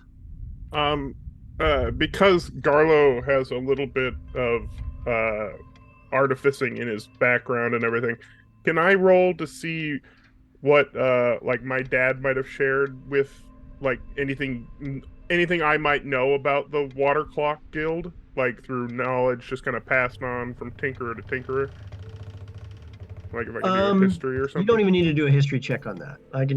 So you know that the Water Clock Guild like is very elite and selective, and families for the last 100 years or more, maybe 200 or 300 years, have once they've gotten in, they've continued to stay in, and entire generations of it. It's a sad day when a family member or a family line of water clock makers no longer makes water clock because someone either died or they never had kids or they just chose not to go into that business and what have you. And it's kind of a big deal. And they are the most accurate clocks on all of Toril. The thing that's interesting is it's not just tick-tock. There's some kind of arcane piece to it that uses water somehow to continue to run the clock. Once poured in, it continues to operate. And there is rumors of homages to other things, but that's what you know. And your father made tick-tocks occasionally, but nothing at the level of a water clock. No. Okay. Garlo's thinking about this all while bouncing on his bed. Just full flush, just bouncing around. Georgie's just sort of kicking back on her bed, thinking she hasn't been anywhere this nice in years. Okay. So it's a comfy bed, and it feels very, very much like something you feel like you should experience all the time, George.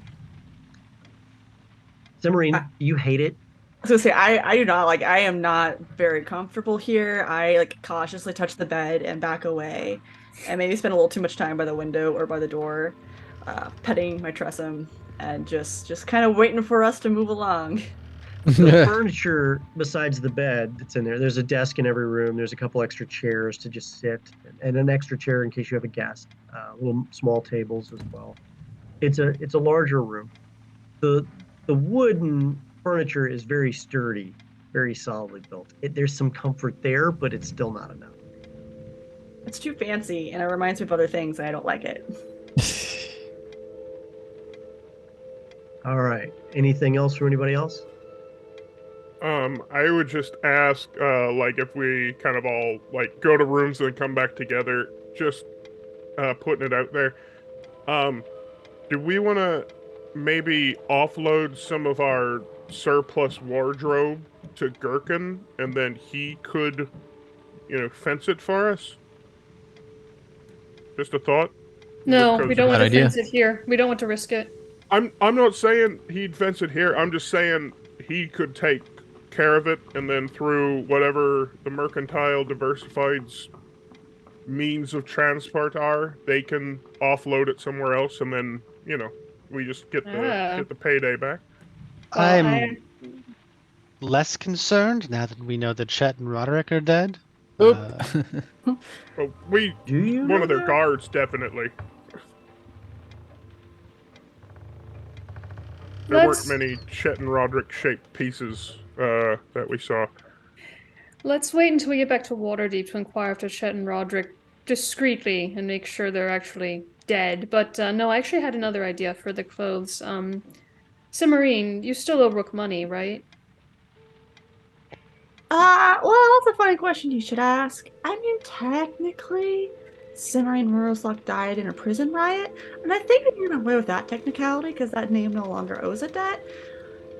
But yes, technically the name owes a debt, yes. Okay. I was thinking that we might be able to use the clothes to sort of, not necessarily frame Rook, but make sure he lets you go quietly once you pay him off. You guys would do that? I mean, couldn't we just pay him off with some of the clothes? How much? You How could sell much the does? clothes and use that money to pay him off, and then frame him for the clothes. Sure. Or give him a shipment, and then we just call the cops on him, and then he's red-handed. How No, much do no, you? no. We don't need to arrest him necessarily. Just make sure we're able to if we want to. I mean, whatever you need. Sim, do you need a new name for this city? Do you need like an alias now if Sim's dead? Well, so Sim's dead and over there, mostly for rook purposes. Sure. That's the only way I could go with that. I still have Sly's name, and I talked to another one recently too. Retravius, I don't have that name too. So I have a few to spare. Great. Sure, of course. Everyone just accepts this at face value now. So, like, there's more to dig into, but nah. But I don't. That's a lot of money that we could use potions and silvering weapons, and you all weren't there when I got all the debt and stuff. I'm not sure if I'm comfortable with that. We made enough that I'm not worried about. Those clothes are worth a lot of money, and that's not even counting the coin we lifted. I don't want to owe you guys anything. Consider it your share of the loot, then. You don't have to owe friends things. No. If we're going to be Do working things for together, friends. if we're going to be working together, it's better if you not have any debts for us too. Okay. You can see the mental gymnastics happening as I'm trying to process this. Well, can we circle back to this? Can I think on it a little bit? Yeah. I want to come out like I'm scribbling, like feverish, like yeah, and I'm like half listening. Just yeah. Hey, everyone! Lucy's writing something. Lucy, what are you writing? Oh, I'm glad you asked. Well, we've been asked a couple times now, and I'm brainstorming over here. Ideas for what we could call ourselves. WMD is its own thing. Whiskey Magic Construction, West Mercantile Diverse. I was like, I think we should. I don't have anything concrete, but I wanted to run some names by you. Okay, that sounds fun. All right, first one. It's kind of a callback. Remember when we got together, like the first kind of thing that we did? We did that wizard battle thing. It was fun. End of it. What happened? We were chased by a storm. I thought, storm chasers. Well, we weren't chased by the storm. So Okay. It was good. It was good. I'm just workshopping. That's all I'm trying to do here. Okay. Guided by Gond. Right, Rafe? It feels a little bit blasphemous. G by G. GBG. Oh, okay. GBG is really good, though. It's a good one, right? Hard one. Okay, but okay. How about this is my last one that I have so far, and I even made a little tune for it. Okay. I was messing around, and I heard this tune that really stuck in my head. It was something like, no, sorry, wrong one. Try again. And I was like, who are you gonna call? Goat Busters. That's us.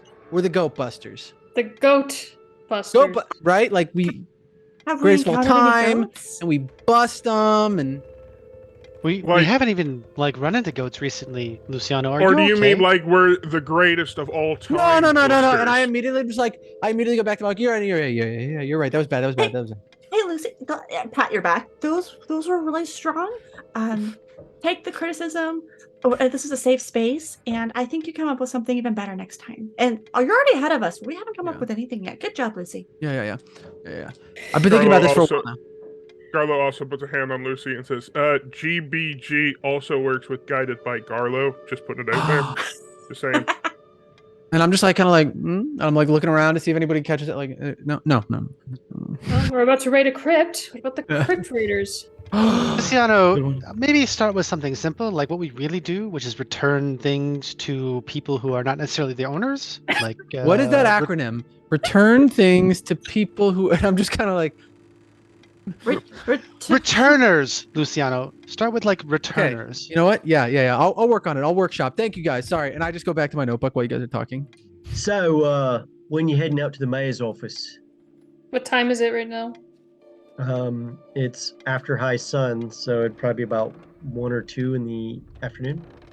Do we want to split up and some of us go to the mayor's office and some of us head to that temple? I can head to the temple if you'd like. I'll take the mayor's office. Can I come with you to the temple? Sure, why not? I'll take mayor's office. Yeah. Well, far be it for me to leave the two of you to your own devices. Not that I don't trust you, Tertia. Sorry. Yeah. But I trust Garlo to keep Luciano out of trouble, and I trust Luciano to keep Garlo honest. So There's a big cartoony wink between Lucy and Garlo. I sort of blink at Rafe in surprise at this last admission. Okay, so we have Garlo and Luciano heading to the mayor's office. And we have Turja, Sim, and Rafe heading to the temple one. Okay. Stepping out the front door, you see him getting off the front steps. I'm glad to see you are out. I didn't want to waste any of your time, but I didn't want to interrupt by knocking on the door. So, where are we off to now? Oh, Rankin, would you go with Garlo and Luciano? They're going to see somebody at the mayor's office. The mayor's office. It'd be my pleasure. Please, let's go, gentlemen. All right, we already Reagan. know where the mayor's office is. We passed it on our way to the Grey Castle. Yeah, we also You know guys where know the where the- Temple of Ogma is because it's enormous. Mhm.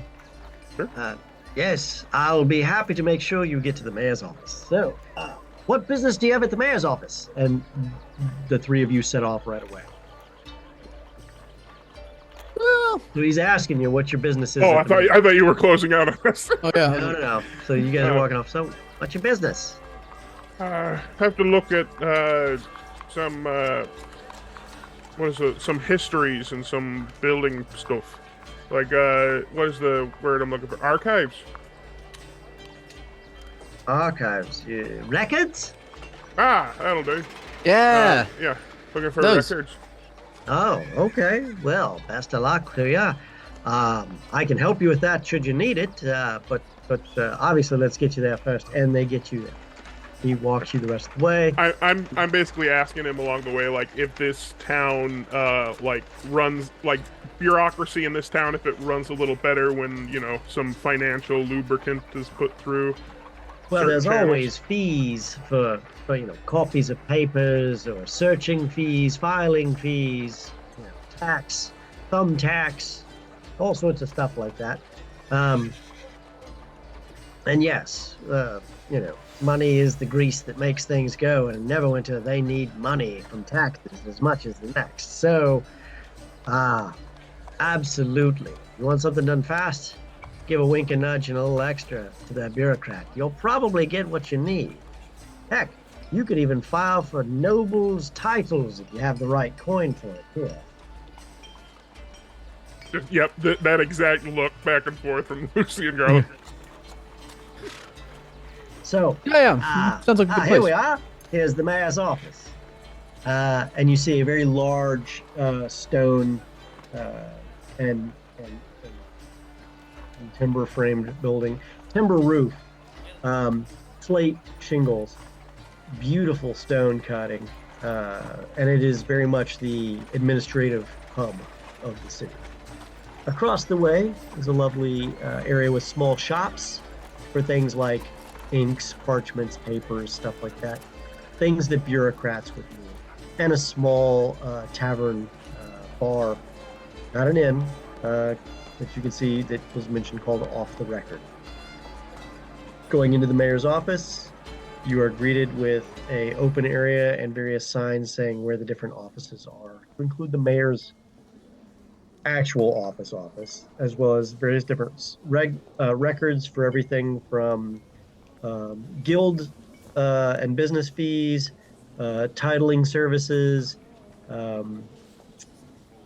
lost because there were so many people who died. There's family searches and there's other things as well, in addition to various different other records. We'll pause there. Turja, Sim, and Rafe. Your walk is just a smidge longer as you have to wind through some things to get to the House of Knowledge. Getting there, this massive building,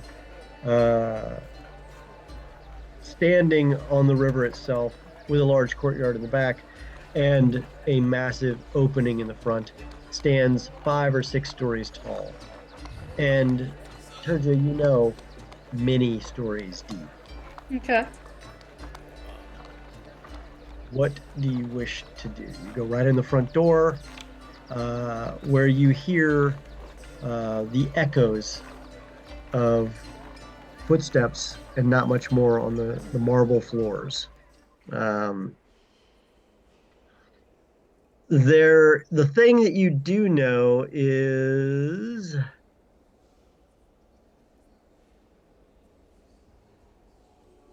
that the head of the temple is at Lavast. He was the last remaining acolyte that remained in the building after it was partially abandoned, and he sealed the lower archives with himself in it for years. And no one knows how he survived or what the situation was. But after the plagues were over and the issues were solved, he did eventually unlock the crypts when enough acolytes came in to reclaim the area. The upper libraries, which were, full of tawdry things from the local history and stuff like that, as well as some things from around. And by tawdry, I mean it was mostly crappy romance novels and other things that were just in the contemporary sections. Those were totally ransacked. They were burned for kindling to keep people warm in the winters. The real stuff is in the vaults below. However, a couple quick inquiries, you can tell that the library is being replenished very quickly, but Atlavast does not just see and is not taking people right now. As a matter of fact, they don't really know where he is right now in the temple. Mm-hmm. But there are a number of priests of Agma who are willing to listen to any inquiries you have. And finally, one just asks you outright, what information are you seeking at this time? What's the name of the crypts again? I only have it written down as the crypts. Was it water clock? Well, water clock. We're looking for the arcane TikTok, but the water clock guild crypts, is that what I would call it? That's what I have in my notes. So Okay. Are you guys whispering to each other? probably. I'm trying to be super helpful. Like, I'm sorry, I can't hear you. We're looking for any information on the crypts for the water clock guild. Oh, okay. And you are? Turgeon Nighthawk. I do some work for the temple in Waterdeep sometimes. Then you could show the sign, and with that, the sign of the hand signals for Agma, showing that you are an acolyte of some knowledge about the temple and its rights. And you're well, of course you can. Well, not with Rafe and the Cimmerian. I sort of body blocked them from looking. It's not a big secret. It's not a big secret. Then how come we're using it as a pass sign here, huh? Well, they're just showing you know enough that you're not just making stuff up. Who do you work for? And which temple? Sahir in Waterdeep. Oh, temple in Waterdeep. I don't know Sahir, but obviously you know a few things. The Water Clock Guild histories might be your best bet. That would be about 2 levels down and on the left. Look in the guild section, and then specifically look under the W for the Water Clock. Any other information? Yes. Do you have any repositories of information on dream interpretation? Dream interpretation. Yes. The psychology of dreams would probably be covered under metacognitive section. That's the first layer down on the right. Should be about 3 aisles in. Thank you. It's next to, I think, gods and deities and lore involving them. So not too far. And I have something, but I'm gonna wait till the other two start to walk off. Okay. Oh, okay. Hi, sorry, I don't know if you're gonna have any information about this. I had an interaction with someone named Grey Wolf that might have been a bounty hunter or belonging to Feywild. A really random happenstance, truly. If I wanted to find out more, maybe about bounty guilds or anything like that, is there any kind of information here about that? I don't know if we have anything like in terms of bounty hunting guilds, but I mean, you could check the wanted posters. We keep, all of them. Obviously, we keep them a record of any and all just to track who's been wanted by whom and when. It goes into the historical archives. Okay. But we have the current ones up probably on this level, about 3 doors down. There'll be archives of crime and arrests, crime and punishment. Thank you. That's where the bounty hunters would go for that type of thing, I would assume. If my friends ask, that's where I went. And I'm not going to follow them. I'm going to go directly that way. Okay. Turja and Rafe, you guys get down to the first level before you realize that Simrine is not with you. Because, you hate your GM and you've split the party now 3 ways. Possibly 4 today. We know you're good enough to handle it, Reed. We wouldn't tax you like this if we didn't know you weren't up to it. Wait till you I get hate to you Lucy all. and Garlo when we So- have pets. I'm gonna look at Terja and go, how much trouble do you think she can get inside of the House of Knowledge?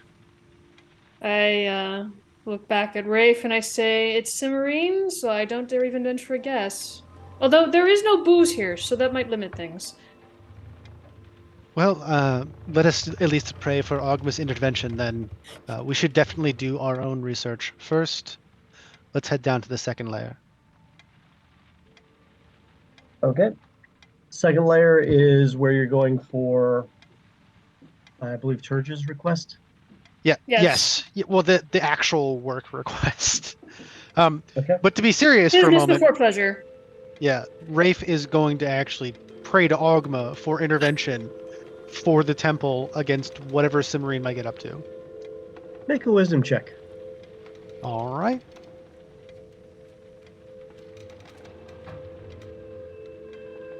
How does a 5 do? Okay. Noted. Mhm. All right. So taking a look around to find various things, you do find a variety of books on guild histories, on some other things related to that. There was a, let's see here. See what we can find on the Waterclock Guild here. So there was some interesting history that you can't quite get a lot out of, but you do know that there was a legendary elven wizard of some note that had made some discoveries in Neverwinter before Neverwinter was a massive walled city, and got together with a couple gnomes and dwarves and had figured out some of the different ways to begin to do some things. There's some other things where you read some more history and you discover some things about water elementals. There is, besides the arcane, there is make a history check. Rafe with advantage. Let's see. History with advantage.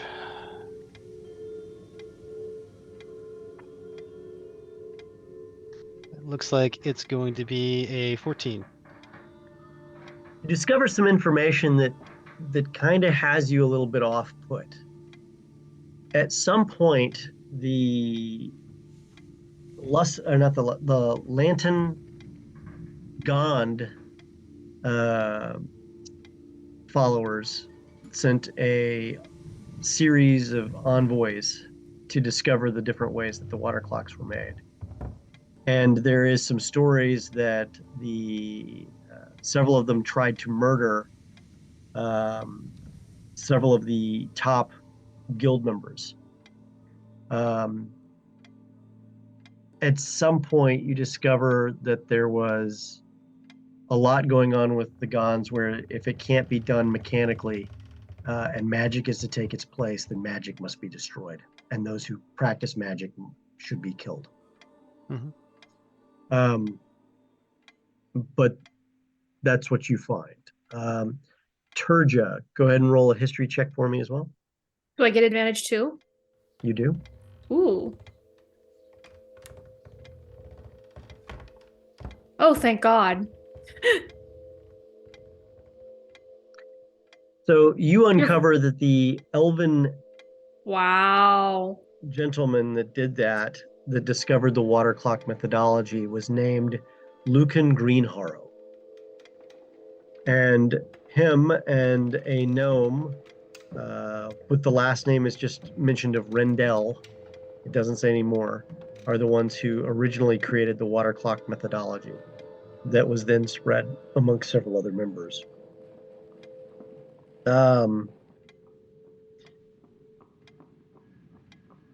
As you continue to research, you discover that there are additional catacombs where the Water Clock Guild has set their crypts. And in those catacombs is built in a giant water clock mechanized system. But what you don't find is a complete way to unlock it.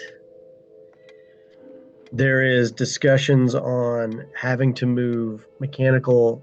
There are 3 hidden switches on the outside of the clock tower grounds where the crypts are that have to be activated somewhere in not only the clock tower area, but in the entirety of the Never Death graveyard to unlock the guild front gates. And then once those are unlocked, then you go in and you have to unlock 3 more locks somehow to get access to certain parts of the crypt that are normally off limits, which are the catacombs below.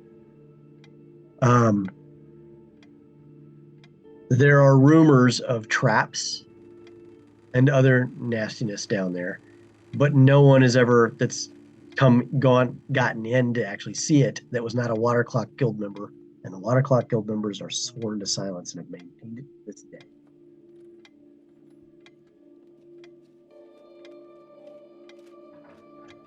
You also notice that there were other people checking out these books,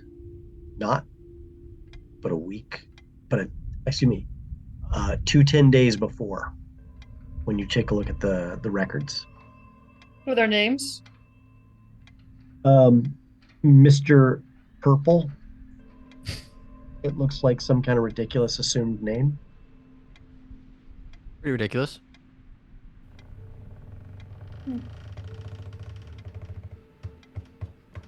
Okay.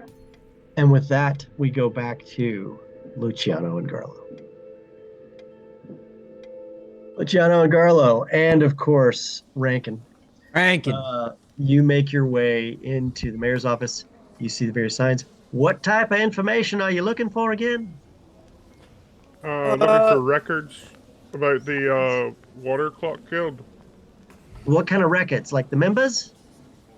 A little bit if we could learn about the records of who's in it, but also building records and plans, if they've got them posted here. I imagine you have to get those things sort of registered with sort of city officials. Well, I mean, the current modern ones, yes, but Water Clock Guild stuff is kind of grandfathered in, if you know what I mean. But, I mean, you're welcome to check. I wouldn't be the first time I've been wrong about some things. Would Would there be anybody here who knows anything about it? Well, I mean, just go to you're looking for building plans. Just go down there. And then,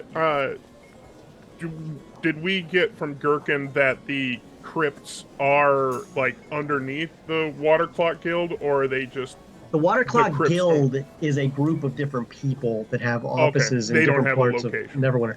The Water Clock Guild Crypts is a special area reserved for those who've given service to the Water Clock Guild. They get to be buried in honor in the Water Clock Guild Crypts, So I think also which are probably then, the largest crypts in all of Neverwinter.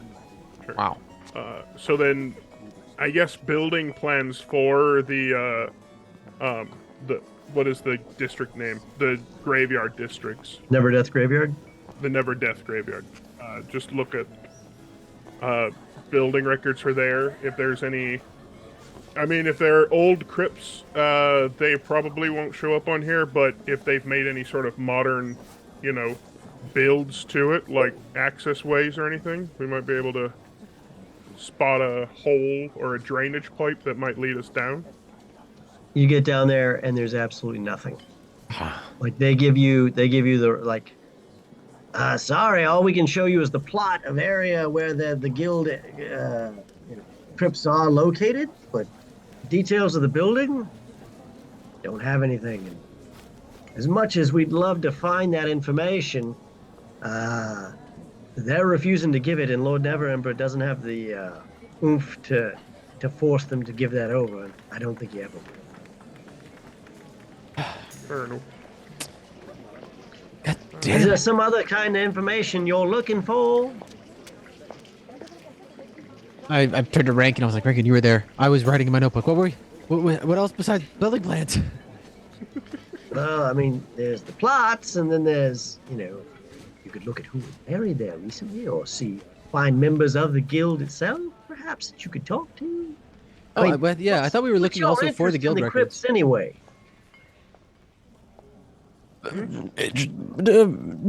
Historical knowledge? Yeah, I'm a bard by trade. I like knowing a little bit of history. It helps create music, if I can know a little bit about the area and the culture and the people. Well, the mayor's office is a terrible place to find those things. Well, Well, I find I inspiration mean- in crazy places. Also, the most reliable records are tax records, aren't they? Absolutely, they are. So yeah, I think looking into the the Water Clock Guilds, like current known members, or if there have been any recent deaths that would have been buried in the crypt area. Okay. Give me 1 second. There are records of deaths. There was quite a few records as you flip through them. You have to pay 2 silver pieces to access the records, and there is somebody standing over you as you flip through because they're making sure you're not stealing you. Can I give them 2 extra silver to give me a few feet? We're not going to steal anything. Gnome's honor, but Oh, that's fine. We're not worried about that.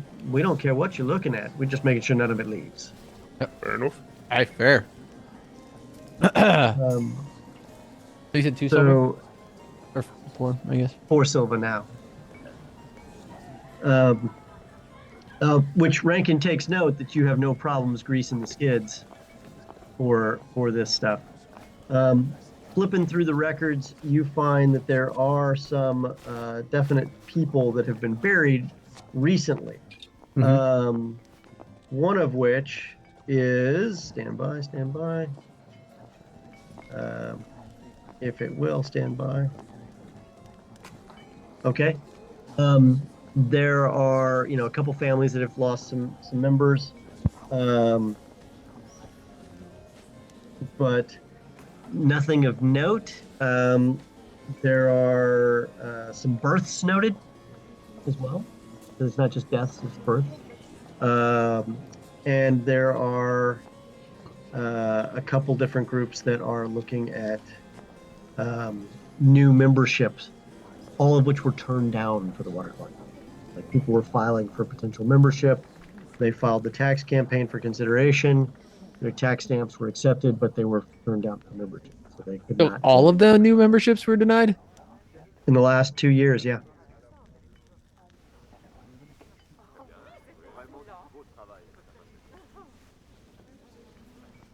Okay. I'm taking And, notes. If I can just get my files to come up properly, because it's fighting with me a little bit. From there, you discover, the addresses of a couple different places. Nothing terribly exciting, but certainly some interesting stuff. But nothing that catches your eye. Okay. All right. The only other thing I'd look at is like there might be knowledge of this at the graveyard, but is there a times of operation? Like, is it only open from 8 to 8, or is it like free to go in and out of the graveyards like all It's day? normally open sun up to sundown, and the gates are locked otherwise at night. There are, the occasional exception, and the Winter Shield Watch has been known to go in there, and if something was to stir up, you've seen, some other reports of crypts that have been disturbed, not the water closet, filled with forts. Okay. But other ones certainly were, and there was a major undead uprising that was really bad over the winter, and a lot of stuff going on.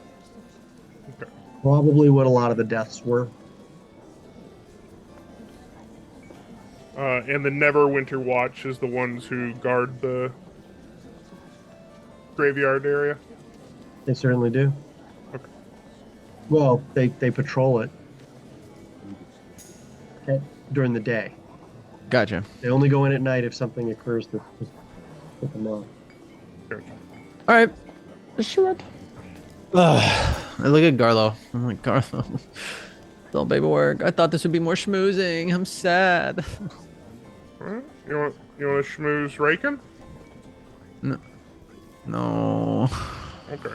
Well, how about we head over to Neverdeath Graveyard and have a look around? Yeah, that sounds like more fun. I want to get out of this stuffy records room. Okay. So stepping out, you get out of there, and we're going to go right to Cimarine. Cimarine, you scurry down to the area of crime and punishment. And I didn't even prepare for this, but I love that you did this. And while there is, of course, lots of things on criminal activities. There's different groups listed. Like you see something called the Dread Rats. You see something called, there's a fleeting reference to the Crimson Folk. There is, of course, discussions of various other criminal guilds. The Shadow Thieves of Guild is mentioned, but they're foreign. And there are a few other groups as well. Most interestingly is something about the Fat Man and his shadowy guild of rogues. In addition to that, you see various wanted posters like Sark and Queenix. Let's see here. Darkin Lafair.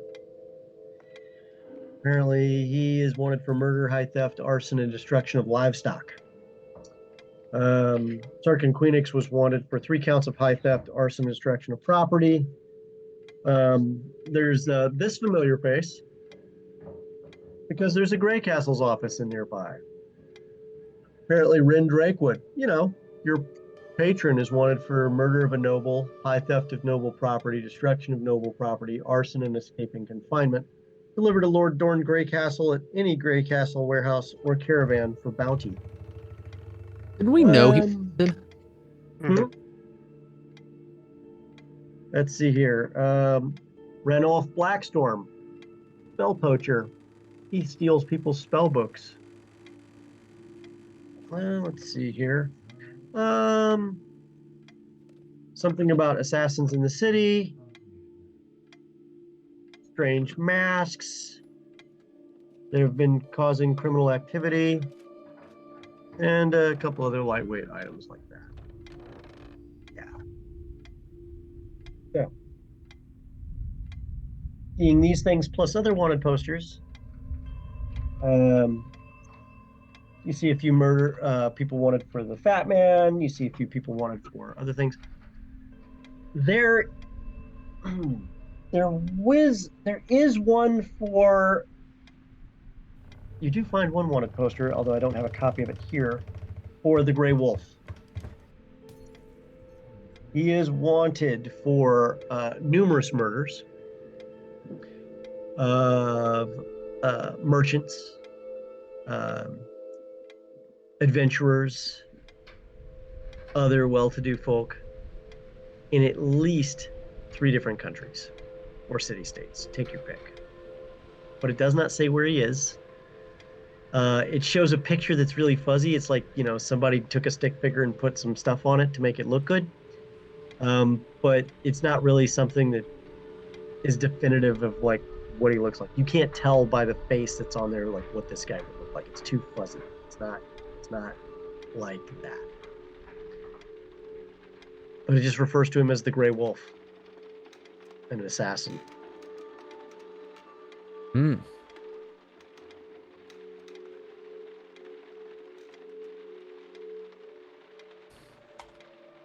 Any questions?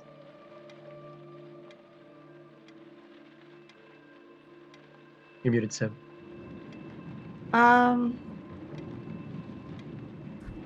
mean, it's good to know that he's also wanted. Who's not wanted? He looks like he's ultra successful. So I don't see my face in there. Nope. Oh, that's a bonus. That's good news. That's good news to hear. See the familiar face. I make a mental note for Fat Man. Did it seem like he was local then? Who? The Fat Man? Or was it more like a broad? It probably is local because you've never heard of him in Waterdeep. Okay.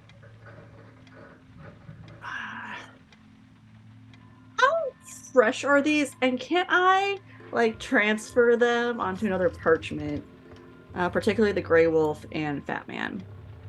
So you can pay for a copy of the Grey Wolf, or the Fat Man didn't have a wanted poster. Oh, It's just records of criminal activity attributed to by the him. Fat Man's gang. Gotcha. Okay. Because they don't know who the Fat Man is, it's kind of hard to do stuff for that. But apparently they didn't know who the Grey Wolf was, but they made a wanted poster for him. Who knows? Strangely. Yeah, I take a copy of the Grey Wolf then, and I'll jot down my own few notes of the last few 3 locations that Fat Man and his crew has been to see if I can figure out, give Sharinkin, see if there's any kind of connections that he can make in the future. Okay. It's mostly thefts and other type of criminal illicit activity. It's like organized crime activity. So, there's some shakedowns here and there, some thefts. Maybe somebody got whacked who knew a little too much. Never been brought to court, whoever he is. But there are rumors that he has a hidden speakeasy somewhere in the city. Okay. I'm content with this information. I am. It's 5 copper for a copy of the wanted poster. Yeah, fine. Count them out. Put them in a pile. Otherwise, I'm content to sit there and read and flip through these things until Brenda's come back. Leave us all the work, huh? Yeah. Turgia and Rafe, do you look for anything else? Well, I'm Rafe feeling wants- satisfied. You Yeah, don't want I'm your feeling dream satisfied stone? on this subject. But Rafe will say eventually to Turja, I'm gonna head up one tier and take a look at the information I was after. That's fine. Just I'll meet you Turgia. at the entrance when you're done. Okay. And what were you going to look for, Turgia? I'm going to look for stuff on the Zentarim. Mm. They've the been cropping Zentarum. up a lot. Okay, so you look up Zentarum. So you're gonna have to you go back and you check with some other people to ask where you would find information on the Zentalar mercenaries, and Yes. you find all sorts of stuff. I'm gonna need you to make a history check. I don't suppose I get advantage again? No, because Worth a Raven's not with try. you. Wow, my rolls are crap this week. A 10. You find a lot of the overt stuff that you would expect to find for the Zentarum. The mercenary, the organization that had been black for a long time and done a lot of bad things had gone legit. That you discover that it was led by a formidable wizard named Manchun, who did a lot of very, very bad things throughout his time. However, he was killed at some point. There are rumors that Manchun had quite a number of clones that kept coming back. He's like a bad penny. He keeps turning back up. It is now run out of a place called Darkhold. Darkhold is what took the place of the city or the keep that they used to have that was destroyed. They were in league with a lot of beholders at one point in time. They have, and as mentioned, there is what is known as the Black Network. That is not the Zents, that is not the Zentalar, that is the Zentarum. And the Zentarum, when they're doing a call sign to each other, they will often use a similar sign to let everybody know that they're Zentarum without revealing to everyone else. They'll mention, like, are all the blades black? And the response to that, to let them know that you are Zentarum and is that until they're covered in red blood. Or until they're red with blood. So all the blades are black until they're red with blood is the return on that. And you just happen to find that's pure luck. Anything in particular on the Zentarum you're looking for? Outside of that? No, not really. I don't know enough to ask particular questions. Snakes. Any references to snakes? Yes. So they tend to favor winged serpents, and is almost symbolic of their organization. These are reptilian serpents with reptilian wings that are trained out of Chult to carry messages for them as well as to attack. They are dangerous, but not impossible to kill. More importantly, they are very quiet, slick, and slinky messengers. And more than a few Zent wizards have had them as familiars as well.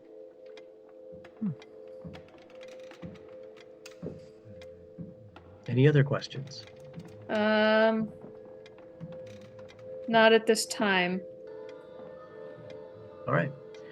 Rafe, you go up one level, and in that level, you discover, stuff on what?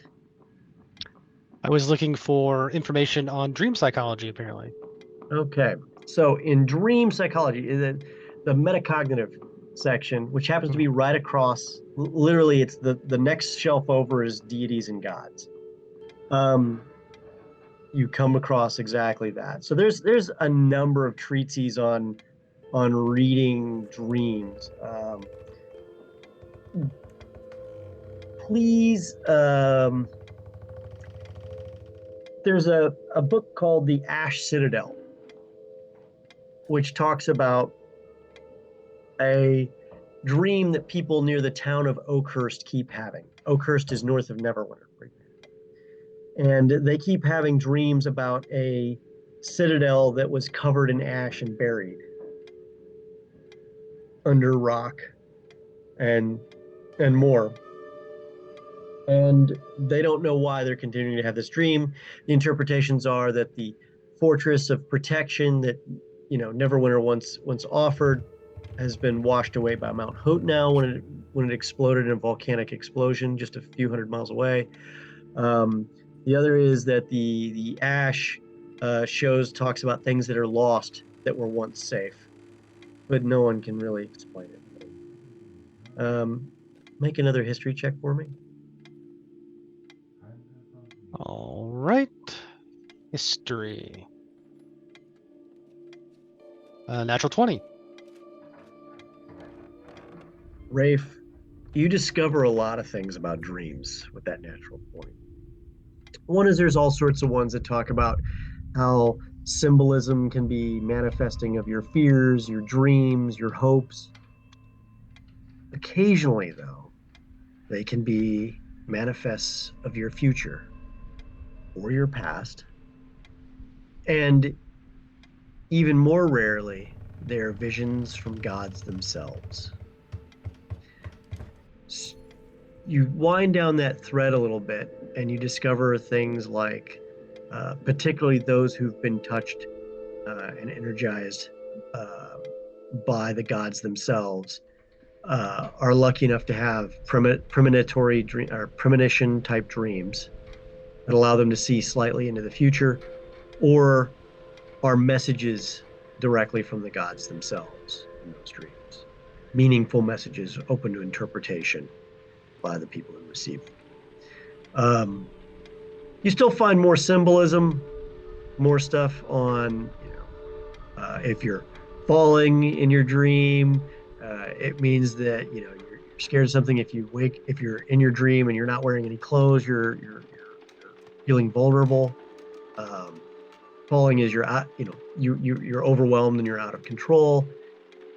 And that's generally speaking what you find in the time that you're reading through that stuff. Okay. I suppose at the end of that, just for my own gratification, I will head over to the gods and deities section and see if I can find any that are associated with drowning. With drowning. Okay. That is a very good one. I'm going to need you to make a religion check.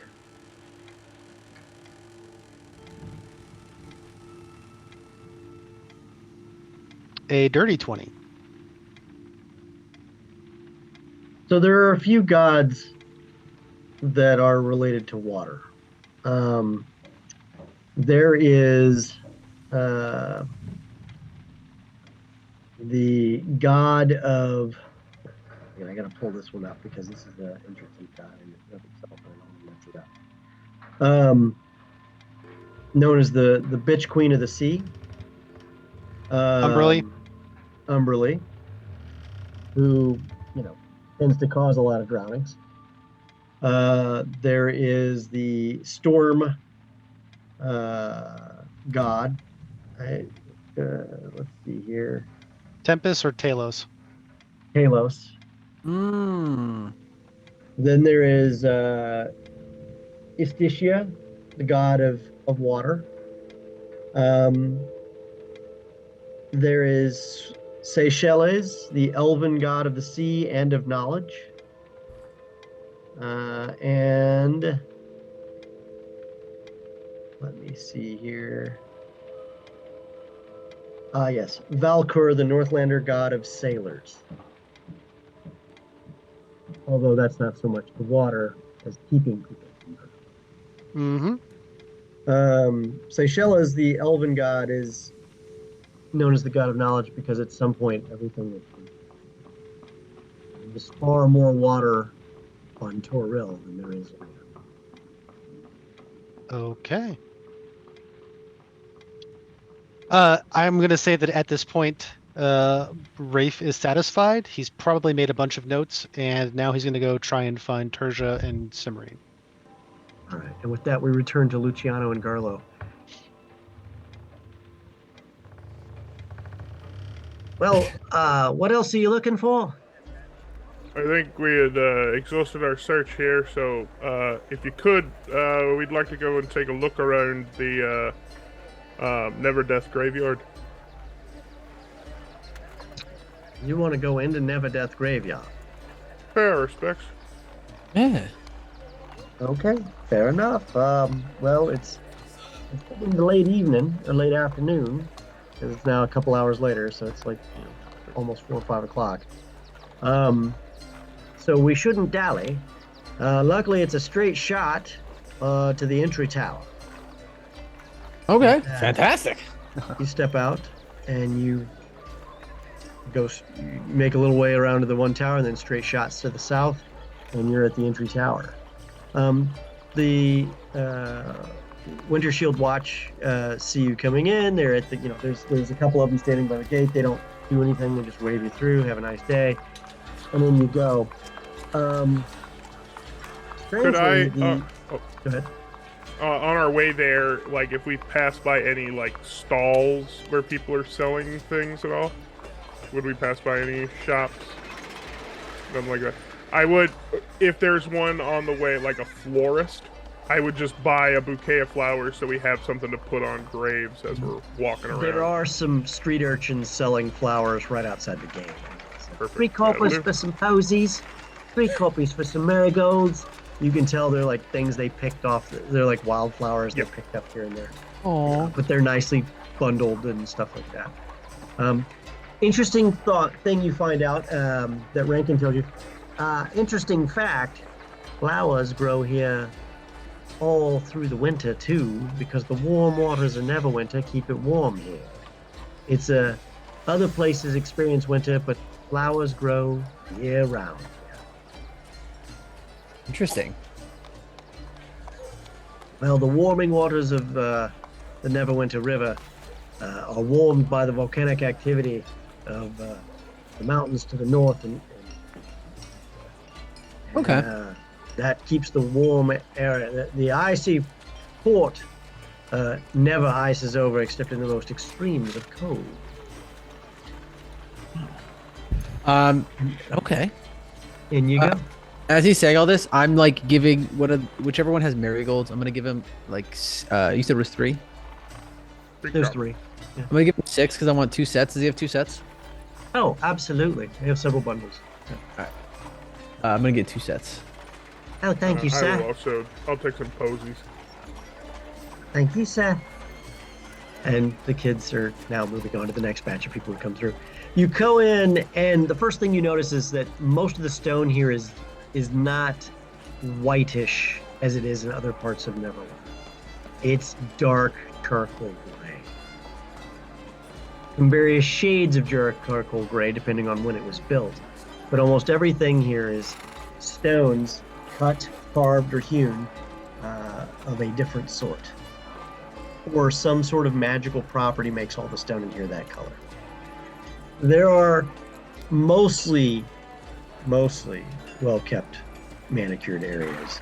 Stone walls shore up various different areas of land, and there is the occasional flowers laid at various different tombstones in various areas. In this particular area, this is the nicer part, not where the paupers would be, which is the other section. There are a lot of very nice mausoleums. There are various other guild cemetery areas. For whatever reason, the Waterclock Guild that you make your way to after looking at a couple like "You Are Here" signs is blocked off from a distance for repairs. And you see some work crews like moving soil and stuff at some section off to the side, not near the front door. Can I go up to the work crew and I just what happened over here? What's all the You cannot work for? approach the work crew. No. They are far behind barriers, and they are ignoring you. Make a perception check. Could I help? I'm just kind of looking over Sure. and seeing, like, are they moving dirt? Are they moving? Oh, I was gonna say I was gonna enhance yours, but I'll do it too. Yeah. Not very good. 13. Do I The work do the crews- help action? Oh, did he help? Oh, yeah. Yeah. Roll for advantage. 30-20. Oh wait, Rafe, what are you doing, Rafe? Oh, sorry, 15. The work crews are bundled from head to toe. And it seems to be that they're working slow and deliberate. I don't think I'm gonna be able to get a hold of them. Okay. Yeah, I don't think they're gonna be much help. Did we see whereabouts the no, I guess we didn't get records. I was gonna say we're about the what is it? The words escaping me. Not catacombs. Crypts. Crypts. Where the crypts? Like the game where we're trying to get entrance to. Well, it'd be. So you see the beyond this. massive front door Okay. where there is a large set of double doors that are absolutely steel and adamantium. And everywhere you see motifs of like gear cogs, symbols of waves, beautifully carved marble and granite. And you said it's closed, right? The doors are absolutely closed. It's not open to the public. I was like, hey, I turned to go. I'm like, you think Turja could pick that lock? There's no lock. Oh, Yeah, damn. it's just a big heavy door. There's I mean, not even a handle. Nobody wanted those doors open again, huh? Well, I mean, they don't normally. I mean, it's not like it's a safety deposit box or something, except for bones, I guess. But You might want those later. maybe. So when we come through here and everything, was the only way to get in to go through the Paupers graveyard and then into the Never Death one, or are there? They're both entrances? Never Death Graveyard. There's just one area that's paupers and one area that's nice. That's yeah, okay. Gotcha. And you went into the nicer one. You didn't go into the paupers area. Perfect. Was that the only entrance that we came in into this part? There's Or- another entrance on the opposite side on the north for the paupers side, or the less fancy graveyard. There's also an entry point within between the two. There's two entry gates. Two entry gates. They are open at the top. Okay.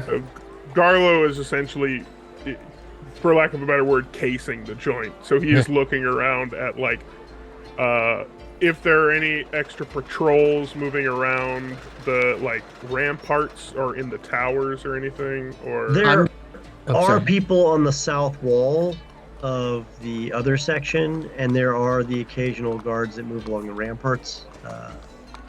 And they're just light patrols, keeping an eye. They're there to make noise and get the rest of the guards to come in if there's an actual problem. But they're just keeping their eyes open for the most part.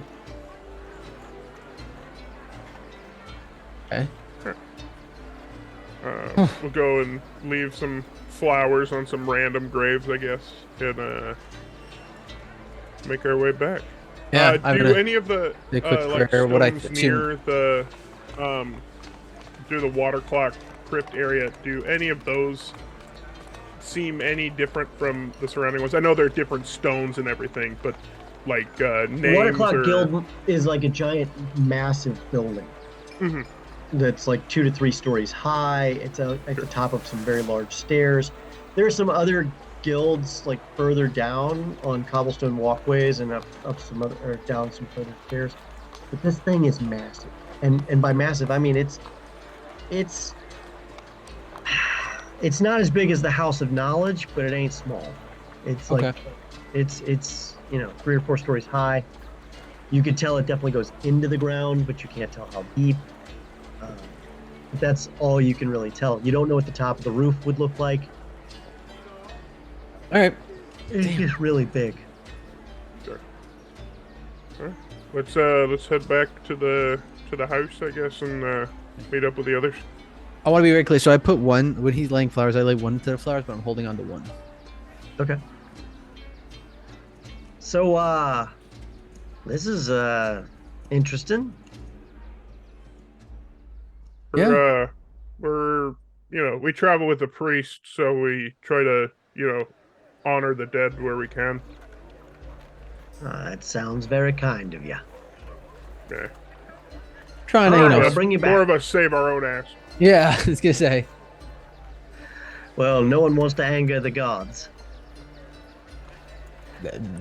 That's absolutely right. God be right. with us. And I Switching back to Mimic what I assume Simmering, Rafe would do. Turja, and Rafe. Oh, sorry. Did I cut you off, Lucy? Oh yeah, I was gonna say when he's the guy, I was like, yeah, I would just kind of like mimic whatever I've seen Rafe like do when he prays, and just like, yes, absolutely, gods are very important. Need their blessings. Absolutely.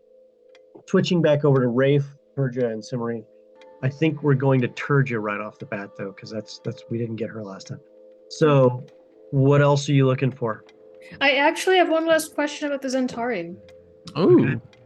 Can I find any relationship between the Zentarim and giants? You do see some past history fairly easily that there are times when the Zentarim have had to, kill a raiding giant, or vice versa. The giants have absolutely wiped out a Zentarim caravan or three.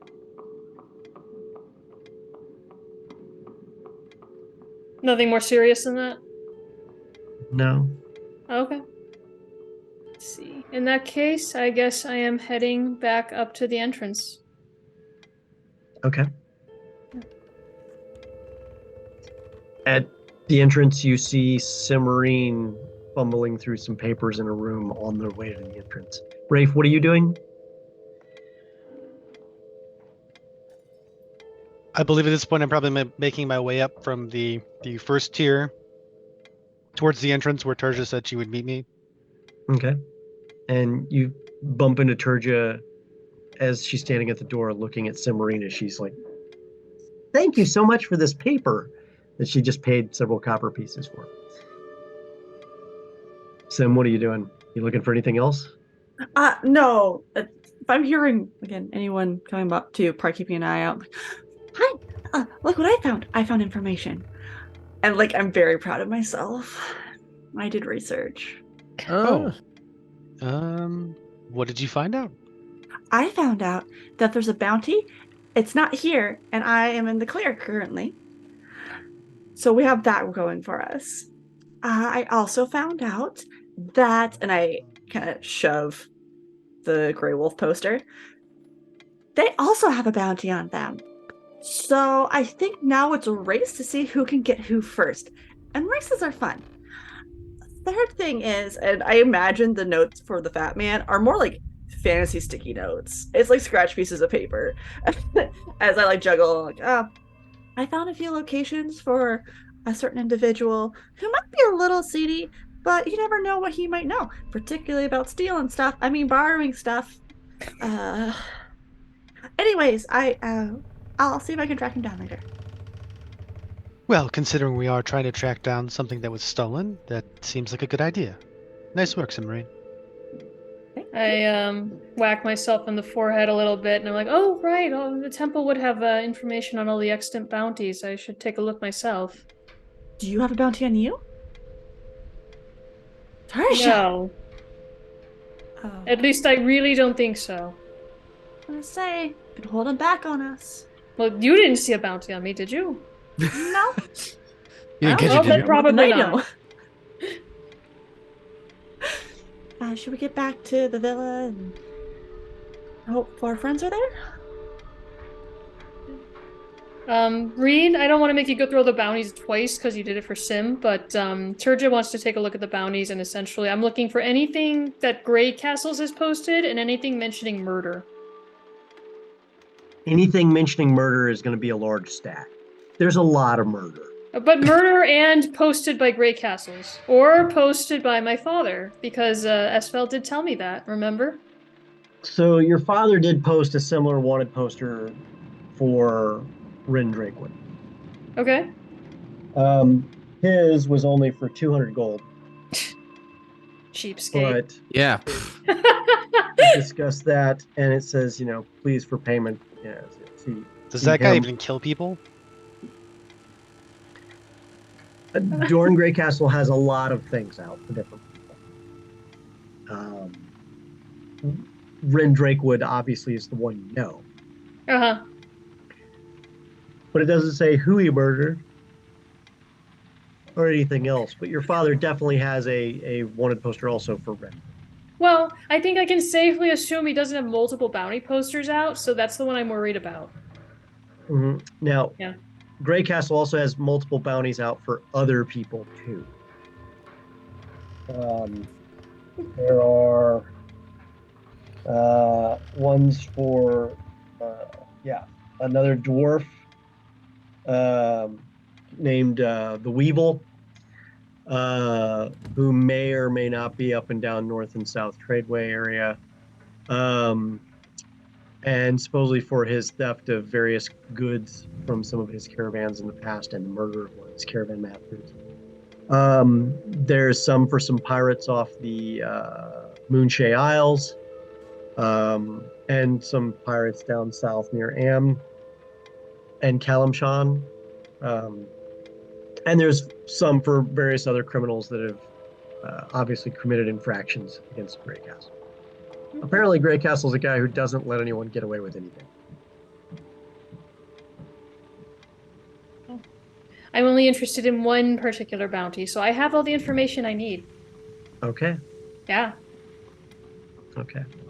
And with that, you make your way back to the West Mercantile Diversified Branch Office, where Garlo and Luciano are sitting with Rankin, I'm assuming sipping a tasty beverage as they're sitting on the back veranda watching the river go by. I'm playing Ola. You guys come out.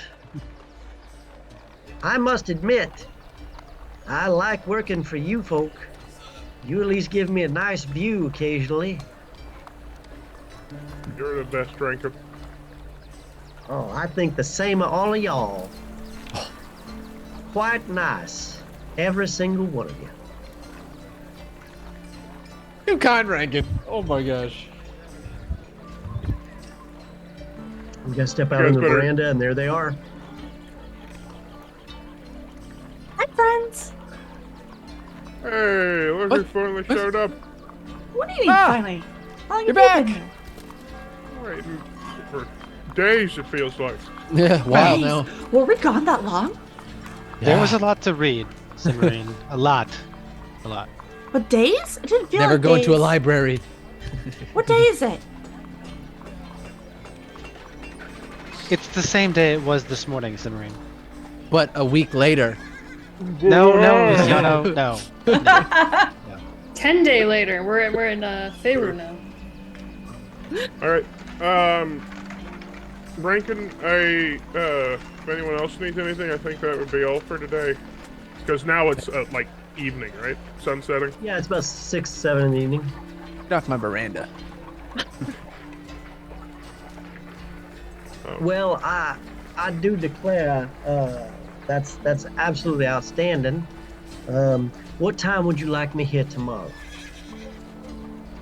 Oh, Very high sun. High sun, noon. yeah. We probably have a lot to get through in the morning. Yeah, we probably won't be ready to do really anything until noon anyway, I would assume. Unless y'all have... And I will glance over at Terja and say, we probably have a little bit more research to do. We can do that tomorrow morning, before high sun. Huh. Well, outstanding. Are you sure you don't need guide services in the morning to take you someplace? No, I'm sure. We Then can I'll make it see until you noon. At high sun tomorrow. Perfect. And he Thank you, sir. skedaddles his way around from the back veranda, around to the front, and sees himself out. You can even hear the gate. Ka-ting, ka-ting, ka-ting. Whoa. All right. Now what? Did you guys find anything on your little excursion? There are extensive catacombs, including a expanded set of catacombs that are only accessible by solving a puzzle somewhere within the Never Death Graveyard. Puzzle? Didn't see any puzzles. We actually were there. Weren't much for many, puzzles unless like you're moving tombstones. But there were a pretty fair-sized group of workers around that part. Well, according to the information we found, this would have been built well before the last invasion of the city. So I imagine that if there are levers or switches, they are pretty well hidden at this point. Interesting. Little scavenger hunt. That sounds fun. Finally. Is that something we wanted to take a look at this evening, or do we want to? I don't recommend going into the graveyard at night. It's locked after hours. I feel like we could probably do what we did today and just go back during normal hours and, scope it out. Fair enough. You We also didn't get the find feeling, based on the visibility, Garlo and Luciano, that there's no way you're going to subtly open those doors during the day.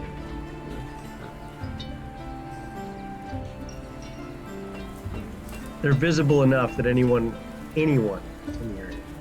Yeah. I think Rafe- it makes sense to Rafe find. would have said what he said because he's Rafe and he's concerned about remaining safe, not because Yeah, it's a bad idea. I'm just making sure we understand that those doors aren't hidden away. Like, there's no way. No. I just figured it makes more sense to look when it's less suspicious, and then maybe. Absolutely. Totally agree.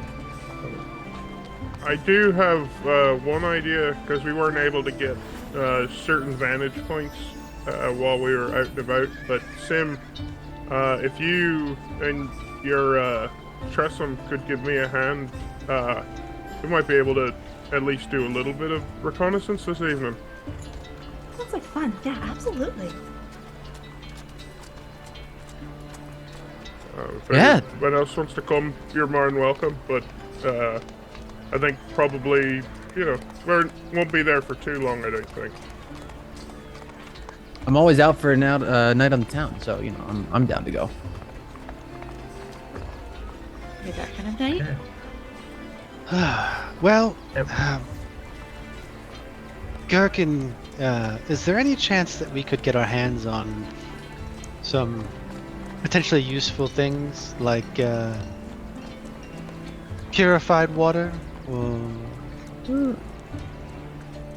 Well, you got a And, $500 rate or 500 gold rate to get you anything you need. That was already given to you by Ren. And do you have a recommendation for a blacksmith to do a little bit of weapon silvering? Silvering or customizing? No, putting silver on the edge, Gherkin. As much as a fancy sword is nice, one that can actually kill something is nicer. Yeah, well, there's, you can pick them up already made at Tomaloon Trade House for a premium, or you can go see any of the blacksmiths that are in the Arcanist District on your morning. Is there a particular one you'd recommend? Might as well give our patronage I'll to. get you a list tomorrow morning. That'd be All right. wonderful. Thank you. Mm-hmm. All right, and with that, we'll pick up next week on Whiskey, Magic, and Destruction. What do we got to close out here today, guys? Let's see here. Anna, tell them about YouTube. Everybody, remember that we have a YouTube channel and it is awesome, and we have all of our past episodes on it. So you should totally go over there and subscribe. That way you don't miss any of the action, and you also get access to additional content. Your likes and positive comments in the videos help other adventurers find out about the show. So definitely head over there as soon as you get a chance. Brandon? Quick question. Are we had a great Saturday last week. Is that continuing this week, or is that one? No, that's right. just Star Wars. Yep. Yeah. First So we Nights. can, if you liked our stuff tonight, you can check out the other shows we have at the Games Tavern. Saturday, we have First Nights continues as the Jedi are on the trail of a Herglick. They may have been involved in a string of robberies. Now they just need to get the information they need to find out who's really behind them. And that's on at Saturday at what time? 3 p.m. Eastern. 3 p.m. 3 Eastern. p.m. PM. Thank you very much. And also on Wednesdays, you can explore the world of Eberron on Dirty Deeds, and that's at 7 p.m. Eastern. Having returned to where their adventures began in the town of New Seer, the crew reunite with old friends, strange acquaintances, and old enemies.